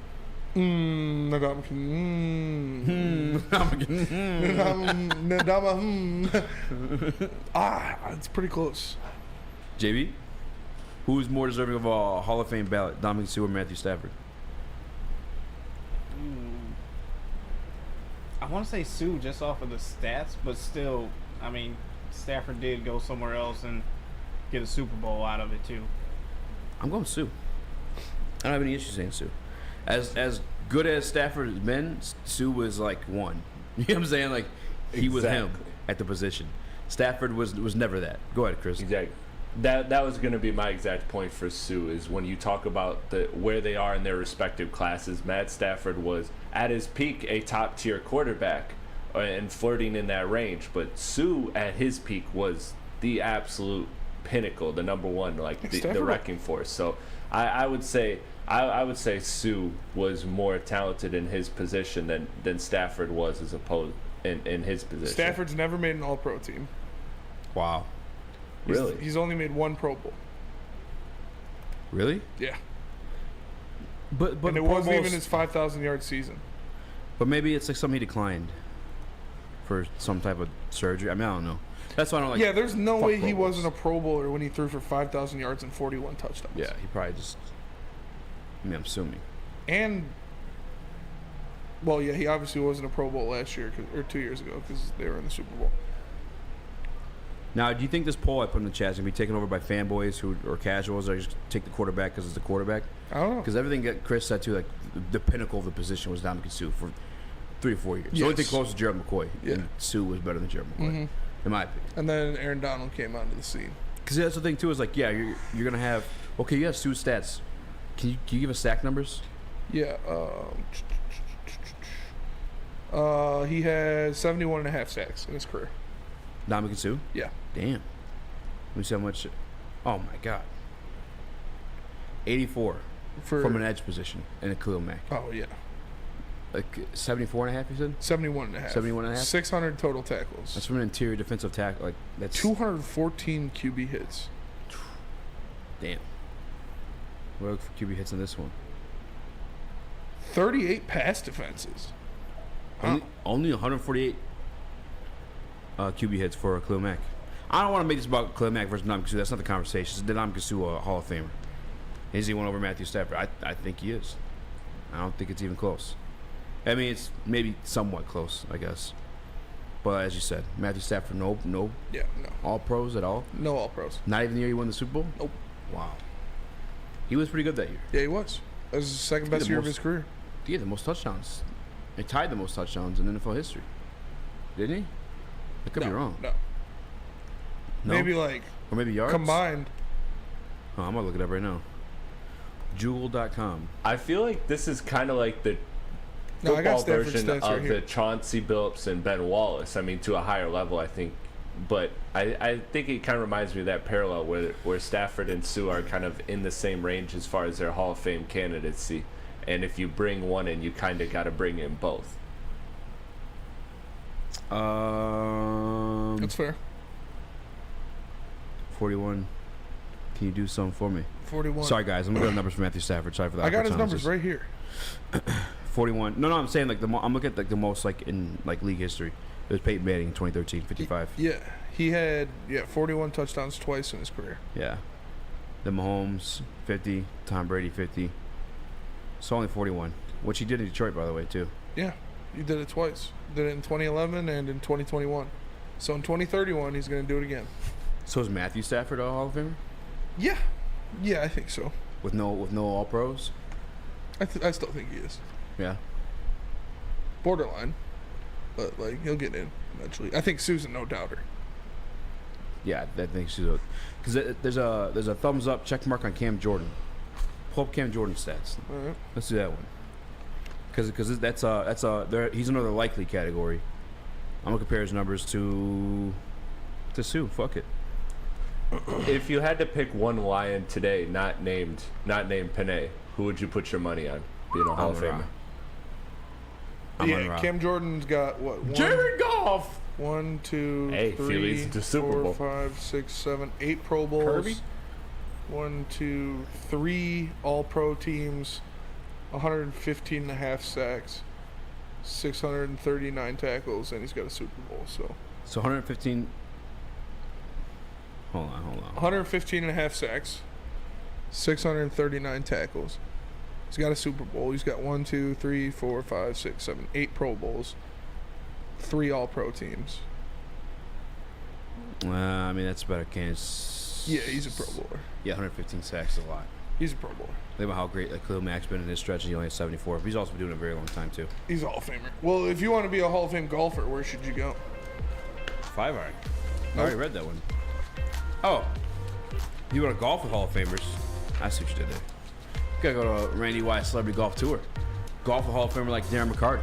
Golf with Hall of Famer like Braylon Edwards. Golf with Hall of Famer like Jim Harbaugh. In the real Chris Pledd. Why don't you stop by any Randy Wise Automotive Team location and tune into Woodward Sports for more information. So Woodward Heavyweights, we'll be right back. You have an opinion? Make sure it's seen and heard. Corner, jumper, tweet us, hop on the YouTube chat, slide in the DMS at Woodward Sports on all social media. Introducing the Planet Fitness Guide to getting that post-workout glow. Step 1. What's your why? More epic energy? Better sleep? Blow off steam? Step 2. Join Planet Fitness for just $10 a month and get moving in our clean and spacious clubs. Step 3. Bask in that post-workout glow. Join Planet Fitness today for just $10 a month. Join today at any of the 50-plus Detroit area locations. The only sports network in Detroit that starts with a W. You know, because we win. Woodward Sports, Detroit's winning sports network. I love Woodward Woodward Sports? Love wearing clothes? Then you should be wearing Woodward Sports clothes. Check out our full-line merch at woodwardsports.com. Just click on shop. We have all your favorite designs, like Dan Campbell kneecaps, Woodward golf, and of course, our own logoed out merchandise. Men, women, infants, kids all love Woodward Sports. Impress your friends. Impress your boss. Impress your dog. Buy Woodward Sports merch today.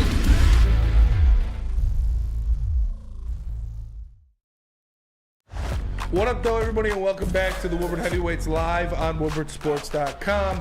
Make sure you like and share the stream so Chris can meet his idol, Adam22. For the man to my left, the one and only My hero. Easy, I am Spencer Raxter. We got Chris22 in the TD booth, and Pipe Lee on the ones and twos. He wasn't like necessarily an idol for me, but before all this, Adam22 was living like a hell of a Living a life. good life, yeah. Yeah, dude was like had a podcast with his wife, this girl. They'd invite on porn stars and they'd fuck them together afterward. And that's lit. It's pretty cool. That's pretty cool. He's living his best life. Is he still? And now he's living his worst life. He's on a hard decline. Yeah, it's only like a decline because like he won't admit it. He won't admit to like just fucking not Being like a cuck. Well, he did Yeah. say, like, if that makes me a cuck, then so be it. And it was the definition of being a cuck. That is. Well, I guess. Unless, do you think he actually filmed it? Yes.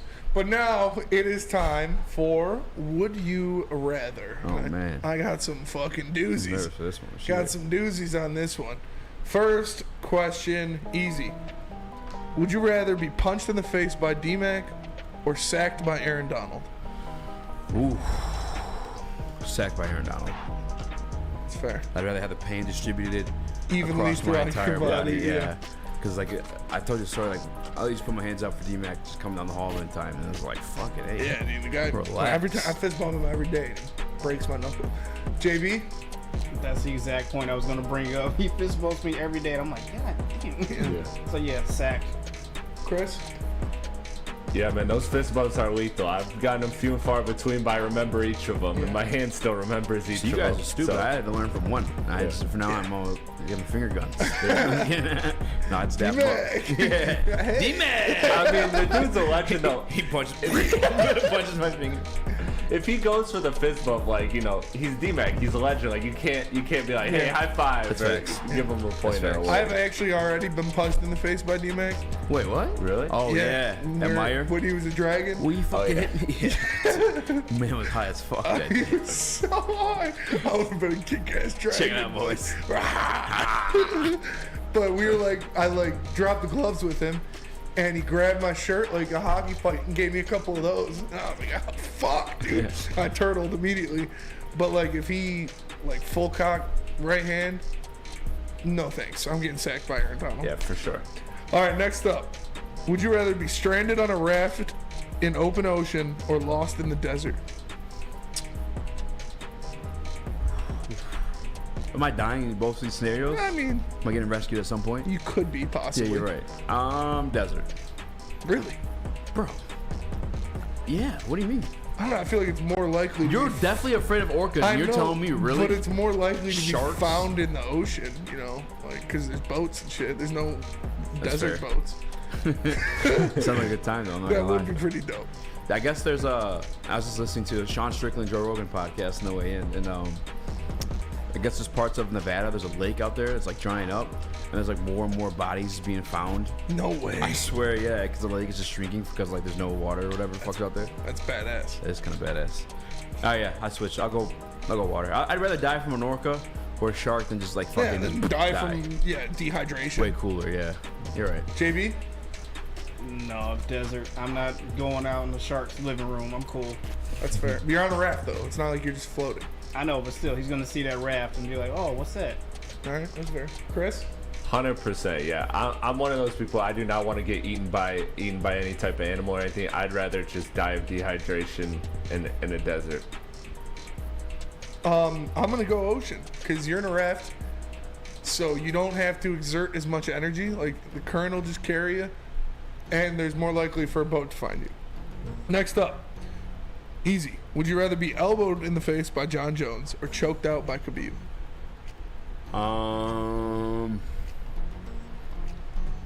Honestly, no.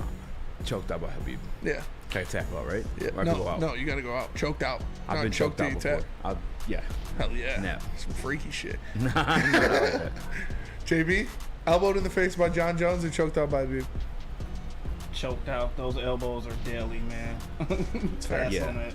I need this. This is a moneymaker, bro. Chris, you don't need that. 100%. I got the face for radio. Give me the elbows all day. No, I'm taking the What's the a choke cooler out. story? I'm taking the choke out. Seriously. The elbow? Probably the elbow. Yeah, the elbow. Like I Yeah. fought John Jones because you can say it like that. Yeah. You know, this guy say, "Yeah, John Jones elbowed me in the face." You can That's say fair. I fought him. He dislocated my orbital bone. Well, I know we killed some time. We have special guest allowed for 6:30. My guy Ryan Hanna from the Wing Wheel podcast Oh, hell yeah. would join us. I actually want you to throw one of those questions at him. Should I? I got Yeah. a couple more. All right, when we get him, we got him on, Chris. There's some Yeah, bad one ones. So second. I Let me gotta set make up sure the which camera one I for ask him. him. You're asking the most outrageous one. I don't want to ask him the most outrageous one. I told you that one in the back. I can't ask that to a guest. The ceiling one? No, Oh. the JB one. Oh yeah, no. Second most outrageous one. No, I already did. All right. Nonetheless, without further ado, when Chris is ready, we will be joined by the one, the only, Ryan Hanna, talking some Red Wings. Yeah, I'm excited. He's been the number one guy on Twitter right now, or Threads. I don't know if he's on Threads yet, but I'm shouting out Threads either way, to report what's going on between the Brinket and the Detroit Red Wings. What else are you going to ask him, Spinning? I'm gonna ask him about that. I'm gonna ask him about Zadina. I'm gonna ask him about Mazer. Got a couple good questions. Mazza did, he was talking about being a heavyweight. This is his number one job's hockey. Yeah. Number two job's eating food. Hell yeah. Does he need to put on weight? Is that a big concern? Yeah, a little bit. I mean, every prospect really needs to put on some weight, but Yeah. nothing too crazy. I guess it's a VMix situation. I don't know. No, I'm trying to get the preset up, but I can throw them on the screen real quick. Okay, I'm trying to get the virtual set, and it's just being really weird. Oh, yeah. You're good. But- Just don't want yeah, the throw set. him on We'll the screen. cut back and forth. All right, yeah. No big deal. I don't want to keep him waiting too long. All right, here he is. Because I appreciate him joining us. What up, though, man? How's it going, guys? Hey, thanks for joining us, man. I know you've been really, really busy with everything going on with Detroit Red Wings. I want to ask, first of all, because draft night, Stevie had mentioned something immediately after the pick, and he said they're still building the assets through the draft, and that they're still in the rebuild phase. And to me, I did take it wrong initially because I want to see the playoffs now. As soon as Stevie touched the ground here in Detroit, we all expect like the fantasy magic to happen. But how is this offseason paired with those comments by Stevie Y, and how have you taken them? Yeah, you know what? I don't blame any fan who has the expectation to come in and at this point in the rebuild say, yeah, let's see some success, let's see the playoffs.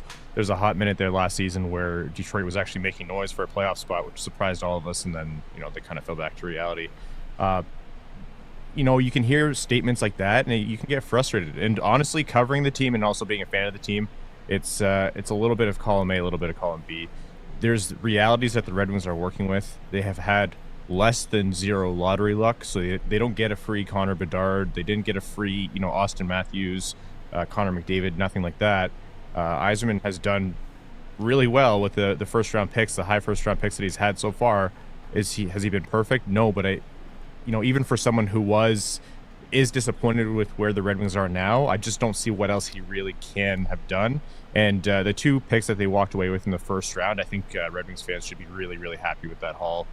Two very different players who fill immediate needs in the lineup. So both Nate Danielson and Axel Sandin Pellikka have spots in a competitive Red Wings team in the future, provided that they pan out. So yeah, overall with the first round, don't buy in too much into what Steve Yzerman says. I think the Red Wings made a big step.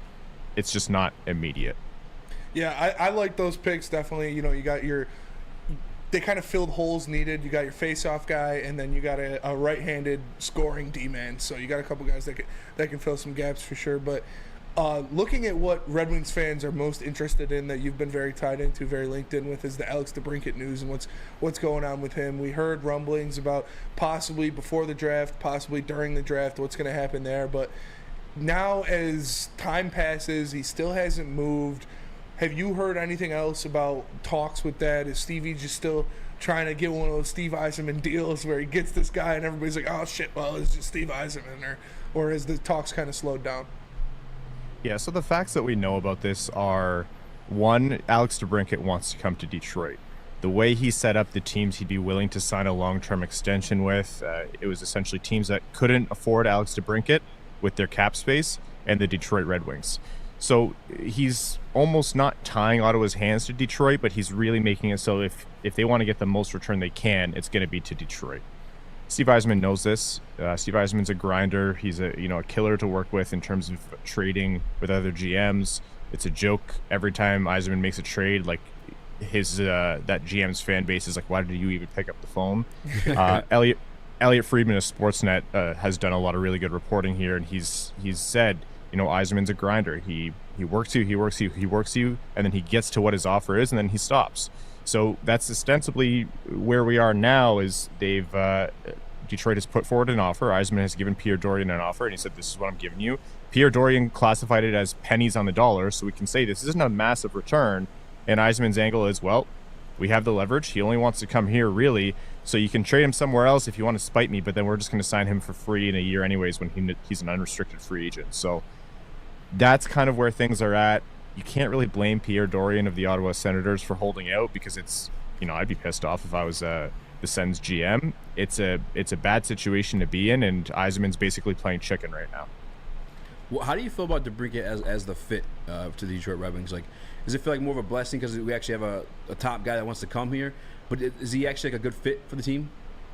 Yeah, you're exactly right on both of those points. It's probably been, a decade since a top free agent has wanted to come here, even longer. So the fact that anyone who's remotely good at hockey who could play in your top six wants to come to the Detroit Red Wings is like, you're flashing back to my youth here. So that's huge. And is he a fit? Yeah. He's not a big body. He doesn't play a great 200-foot game. So I know people who want to nitpick his game. They're not wrong about that, but he scores.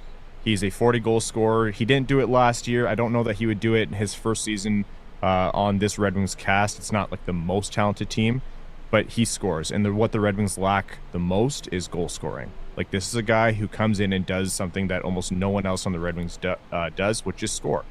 Plain and simple, you need to score goals to win games, and I'm of the mind of you can't try to find this perfect player who's going to score goals, play excellent defense, be 6'3", it's just not the modern NHL, and you don't get an opportunity to get these guys for free or to even trade for them at all, period. So in my mind, yeah, not only is it a perfect fit, you kind of have to make this happen, whether it's this season or next.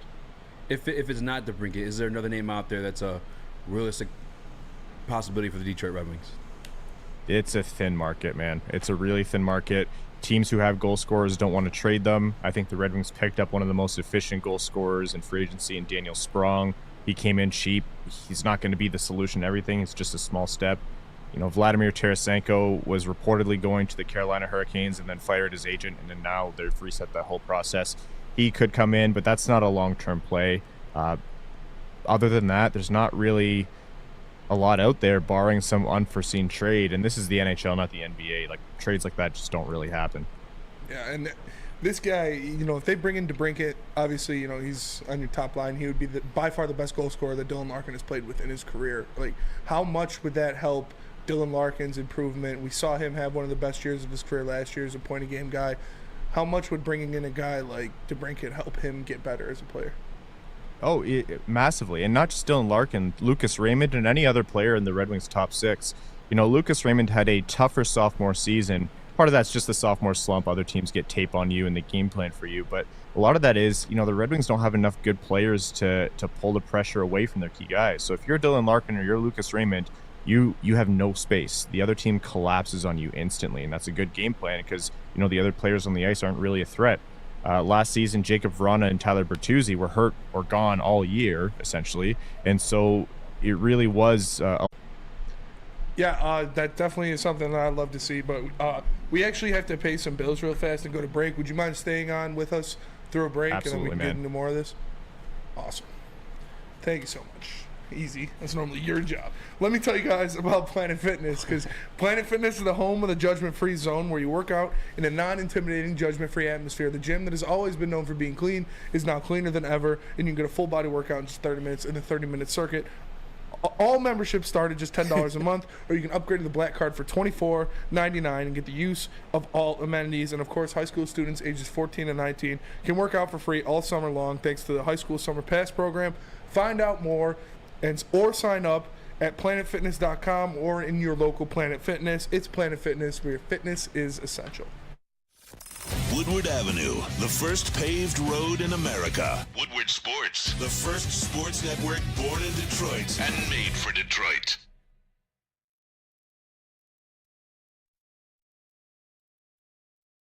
Big Boy Strawberry Fest has officially arrived, and we're here to show you the very best flavors of the season. Satisfy your sweet tooth with our deep-fried vanilla Oreos, strawberry hot fudge cake, and a slice of our classic strawberry pie.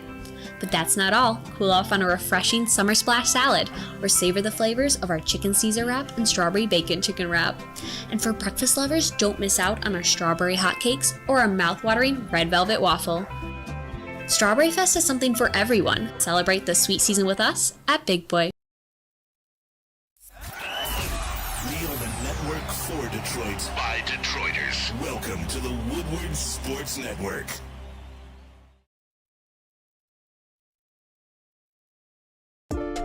What up, though? Welcome back to Woodward Heavyweights live on WoodwardSports.com. I'm your boy Easy. That's my guy, Spin More Rex. What up, though? We're joined by the one, the only Ryan Hanna from the Wingwheel Podcast, one of the best Detroit Red Wings. Actually, probably the best. No offense to anybody else that's got the grind line, all this stuff like. But they got the numbers. They got the numbers to back it up, man. But Ryan, I want to ask you about the prospects of the Detroit Red Wings. How many of these guys, the names, the Johanssons, the Edvinsons, Mazur was speaking to the media today too. Like, how many of these guys can we expect to make the jump to the actual roster this year? That's the one thing that helped me stay patient with realizing, with the Red Wings not doing too much in the offseason, was that, like, Red Wings, the hockey's just different. It's not the NFL or NBA where guys are drafted, they're immediately on the team. It just takes 3-4 years sometimes these guys to make the main squad. But how many of these guys can we expect on this year? It's tough this year. Steve Yzerman has done what he's always done, which is he's built a roster that makes it so the rookies have to earn their way in. And to give fair play to him and Derek Lalonde, he's never hesitated to do it. Mo Seider, Lucas Raymond, last season Elmer Soderblom. When Jonathan Berggren came up, he stuck on the roster. So Johnny if you Burgers. earn it, you keep it. Yanni Burgers, that's right. So how many are going to make it? I'd say by the end of the year, Simon Edvinson's a regular. And let's say conservatively, at least one of Marco Kasper or Carter Mazur is a regular. I don't want to guess any more than 3 because that's a lot to ask, especially in a lineup that has a lot of guys. But a lot can happen. Injuries, trades, whatever it might be. Yzerman's not afraid to make the tough move, and so let's say 2 to 3. But if things get crazy, you might even see 1 or 2 more there. Yeah, and staying with the prospect situation, we're going to different guys. Now we see the jewel, the guy that a lot of Red Wings fans are hype about in Sebastian Cossa. He's getting moved up to the Grand Rapids Griffins this year. And what is his timeline looking like now? Obviously, it's sped up because now he's right there. If he I know Stevie signed, Lyon. He went out, he drafted a couple goalies, but if this guy performs the way he did with Toledo in Grand Rapids, there's no way they can leave him down there, right? It's tough with goalies, man. It's really tough. We always joke that goalies are voodoo and their development's weird. Sebastian Cossa came from an extremely talented junior team in the WHL, and so had really good numbers because he's a great goalie, but also the team in front of him was just phenomenal. So he did struggle a little bit initially when he came over to pro hockey, but yeah, by the end of the season with the Toledo Walleye, it was just outstanding. And it was time for him to make the jump in the AHL. But each jump is not incremental. It's a massive leap in terms of what a goalie has to face when they get to the AHL, and the NHL is just a whole different beast. So I think if you see any games from Sebastian Cossa this year, that would be a massive, massive victory. But I wouldn't hold it against Sebastian Cossa at all if we don't see him in a Red Wings uniform for at least another 2 seasons or more. If you're talking like long-term, how long until Sebastian Cossa is like a full-time Detroit Red Wing? Impossible to try to lay that out confidently. Anybody who tells you they know for sure is a liar. His goalie coach wouldn't say that for sure right now. I'm guessing at least a couple more seasons down in the AHL at least somewhat before we see Sebastian Cossa start as a backup. He's a goalie with a lot of talent, a lot of raw skill, but he needs a lot of refinement. And that has been his MO from the moment he was drafted. So it's better for Sebastian Cossa to stay and for them to sand down the rough edges before they throw him in the the pit of fire that's the NHL. Yeah. What about for the casuals like me? Who's the one prospect you'd say to bet your money on or keep your eye on the Detroit Red Wings got coming up? A guy that some people know about, some people might not, is Amadeus Lombardi. He's a draft pick that wasn't, one of the first-round draft picks, but from last season, he was a fourth-round draft pick, 113th overall, and he has been just so impressive from the moment he's been drafted. The following season with the Flint Firebirds, which people will be familiar with in the OHL, he has just been outstanding through and through. Really, he's not a fourth-round talent. He probably is a first-round talent, but because he missed an entire season of hockey due to COVID, they were able to snag him later on, and this guy's exciting. Like, you want to talk about late-round steals, Amadeus Lombardi could very well be that kind of late-round steal who comes in and plays meaningful games for the Red Wings in their middle six or potentially higher. Mm-hmm. And then this past season, I really, really like the addition of Noah Dover-Nielsen, brother of Liam Dover-Nielsen, who was drafted in 2021 in the 5th round. His brother Noah was drafted in the 3rd round this year, and this is a guy who can score. A Red Wings team that didn't really add too much by way of scoring in either free agency or the draft. This is a guy who can score. So if he makes it, he's, you don't really put your money on 3rd-round picks, but if he does, he could be an impact player. And speaking of filling out the roster, which what we talked about earlier in free agency and different things with what Stevie did, grabbing guys that are going to be glue pieces, those bottom 6 guys. You didn't grab any top shelf guys really, but guys that'll fill out roles that can do a lot of different things for the team. And more on that is the Zadina situation that broke earlier today, where he was let go because he didn't end up going to Grand Rapids or didn't want to go to Grand Rapids, which was a breach of his contract, and he ended up forfeiting the I believe it was $4.7 million remaining on his contract. Can you speak a little to that and what actually went down and what that means for the team? Yeah, so the way this actually played out was Philip Zadina was, before the draft, he requested a trade. He just wanted a change of scenery, wanted a fresh start, and look, you can't blame him for wanting that. He's had a lot of bad luck in Detroit, but I think more than anything, it's been on him that it hasn't worked out in Detroit. But sometimes a player just needs a different situation to unlock their mental game. Philip Zadina has been more affected by, his mental game than any other Red Wings prospect I've seen in this generation. He's very obviously in his own head, so if he needed to change the scenery, that's fine. He had 2 years left at $1.825 million on the cap per year. No other GM wanted to trade for him, and no other GM picked him up for free when he went through waivers. So when he went through waivers and wasn't picked up, that meant he's still in the Red Wings organization. He would go to Red Wings camp and he tried to earn a roster spot. Doesn't take a rocket scientist to say that this guy who couldn't hold a roster spot very well for a lot of his career in Detroit didn't have a really great chance at a very full roster now. And so he essentially said through his agent, well, if I don't make the team and I go to Grand Rapids, then I won't report. So at that point, Yzerman had 2 options. He said, you can either wait to see if that happens and you'll be in breach of contract and we put you through unconditional waivers for the purpose of termination, or we mutually agree to part ways now and we get the same result. His contract is terminated. He forfeits $4.56 million in real salary, which I couldn't do that. Yeah. And the Red Wings save $1.825 million in cap space per year for the next 2 years, and Yzerman rids himself of a headache, and that's what they ended up doing. So I don't know. It's a long fall from the 6th overall pick that everyone was really excited about. Goal scorer from the QMJHL was supposed to come in here and fill their nets. Everyone knows that infamous quote, but I don't quite understand it from Zadina's perspective. To give up that much money in 2 years of guaranteed work in the NHL, he'd have to have a massive turnaround to outdo that over the next 2 years. But hey, if he wants to bet on himself, he should count himself fortunate that Steve Yzerman obliged, and now he has that opportunity. Yeah, that's for sure. And one more question before we let you go. Darren DMAC, he's been talking about preaching playoffs this year. It's playoffs this year. It's going to happen. If not, I'm going to start asking some questions. And I agree with him. I think with what they've built this roster with, still hoping for a trade for DeBrincat, I think they're in a very good situation to get to playoffs. I just wanted to know, as the roster sits now, if there's one player you would need to step up the most outside of Husso, who would that player be to get them into the playoffs? Because for me, it's Michael Rasmussen. Being one of my favorite players on the team doesn't help, but when they were cooking on that West Coast trip, when they won 6 in a row, he was a big part of that. When they moved him to wing, he was playing more free, and then when he goes down, they kind of unravel. So who would that be, that one guy for you this year? Yeah, well, first of all, that's a really great point about Rasmussen. I know he's just a middle six winger, but that those 2 Ottawa games that they lost back to back, where everyone said that's where the playoff hopes ended, they really miss Michael Rasmussen because they got bullied all over the ice. But for me, the one player who needs to step up this season is Lucas Raymond. I don't think he had a bad year last year. I don't think he had as good of a year as he could have. He needs to be stronger on his skates. He needs to be stronger on his stick. He needs to strengthen his shot.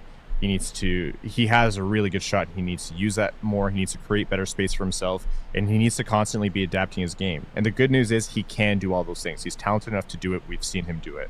But this is a guy who I think could be a point per game player for the Red Wings. And if they are going to be a playoff team, they need production and scoring from someone other than Dylan Larkin, an aging Perron, a Kubalik who's hot and cold, and let's say they bring in DeBrincat, it still needs to be Lucas Raymond who comes in and has a shining season. So if he can take that next step and become a bona fide star player, then yeah, I don't think DMAC is wrong. I think playoffs are within reach. A lot has to happen that goes really well, and they have to stay very healthy, but I think that starts with Lucas Raymond.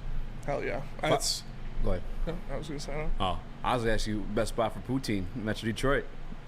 I'm bad. Someone asked me this the other day. Look, I love you. I'm sure you asked because I love poutine. Yeah. I am not picky when it comes to poutine as long as it's cheese curds, gravy, and you can do a lot of different fries. Just don't get too weird with it. I have to ask you guys. I haven't had a lot of poutine around Metro Detroit. We'd have to hit up Fish. Ask Fish. He'd know. Detroit Wing Company for me. Yeah. Because the actual cheese curds. Yeah. Because when I went up north, we were trying it too because it's kind of close to Canada. Mm-hmm. But a lot of the places did like regular cheese, you know what I'm saying? Which I'm not complaining about, but it's all about the curds for me. The cheese curds. Yeah, and the curds. For sure. If it's not curds, it's not poutine. It's just cheese fries. Hate to say it. Still delicious. Yes. It's got to be curds, man. I'm with you. I was disappointed, for sure. Ryan, we appreciate you joining us, sharing your time with us, dropping some insight. It's great for me to finally be able to talk hockey with somebody on the show. Hey, guy. I itch for it all the time. But if the people want more of you, they love what you brought to the show, tell them where they can find you, where they can find your content, and what you guys got cooking up lately. Yeah, definitely. You can find the Winged Wheel Podcast wherever you get your podcasts, at Winged Wheel Pod on Twitter, at Winged Wheel Podcast on Instagram and Threads. Yeah, we did it. wingedwheelpodcast.com just to find all the information. So at wingedwheelpodcast.com, it'll point you to all the places you can listen to the show: Apple, Spotify, etc. We post twice weekly. We're the biggest Red Wings show on the air, and we always try to have really great guests on. So right now we're posting an episode with Max Bultman. Editing it. Actually, I'll finish editing it once we're done here. And yeah, we'd love for you to tune in. And hey, you guys have been great. Always happy to come on and talk hockey. You guys both very clearly know your stuff, and appreciate you having us on. Yeah, thanks so much, man. We appreciate you too. All right, take care. Yeah, that was awesome. It's the best. He said you know your stuff. Look at you. My Swedes. I know my Swedes. You said you were gonna let me talk hockey, and then you took the first 5 questions. No, dude. I didn't. Bastard. No, I'm just kidding. I did take one back to back. Great interview. Shout out to Ryan, man. That was awesome. Tell us about Swiss Insurance. I'll tell you about Swiss Insurance. Just let me find a piece of paper. I gotta tell you about Swiss Insurance. Now that summer's here, it's important to make sure you're properly covered. Whether it's a grad party or just a group of people coming over to enjoy the lake or pool, your liability exposure increases significantly in summertime. Let the Swiss Insurance Group review your coverage and make sure you are protected from unexpected loss. Check out Swiss at swissins.com or call Mark today at 248-800-4177.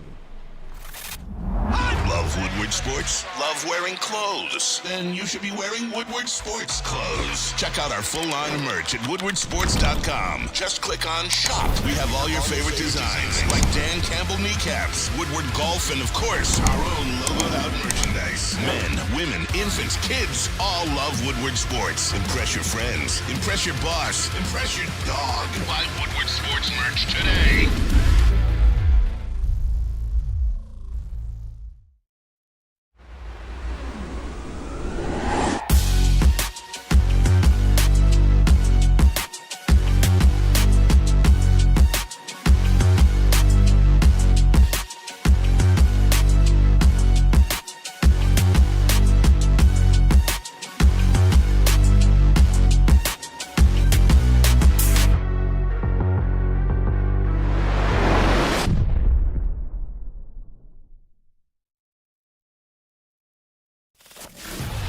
To brag that we are the toughest sports network in Detroit. But we do have a guy named Darren McCarty on our side. Woodward Sports.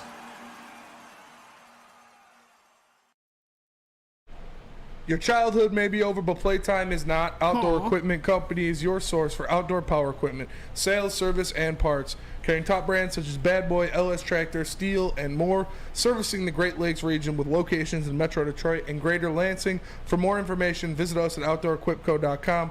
Outdoor Equipment Company, your power equipment playground. Listen, I got a compliment from the guy from Wingbill Podcast. I'm just saying. Give me some props. Did okay. I think he was nice. No, yeah, you had some good questions. He was nice.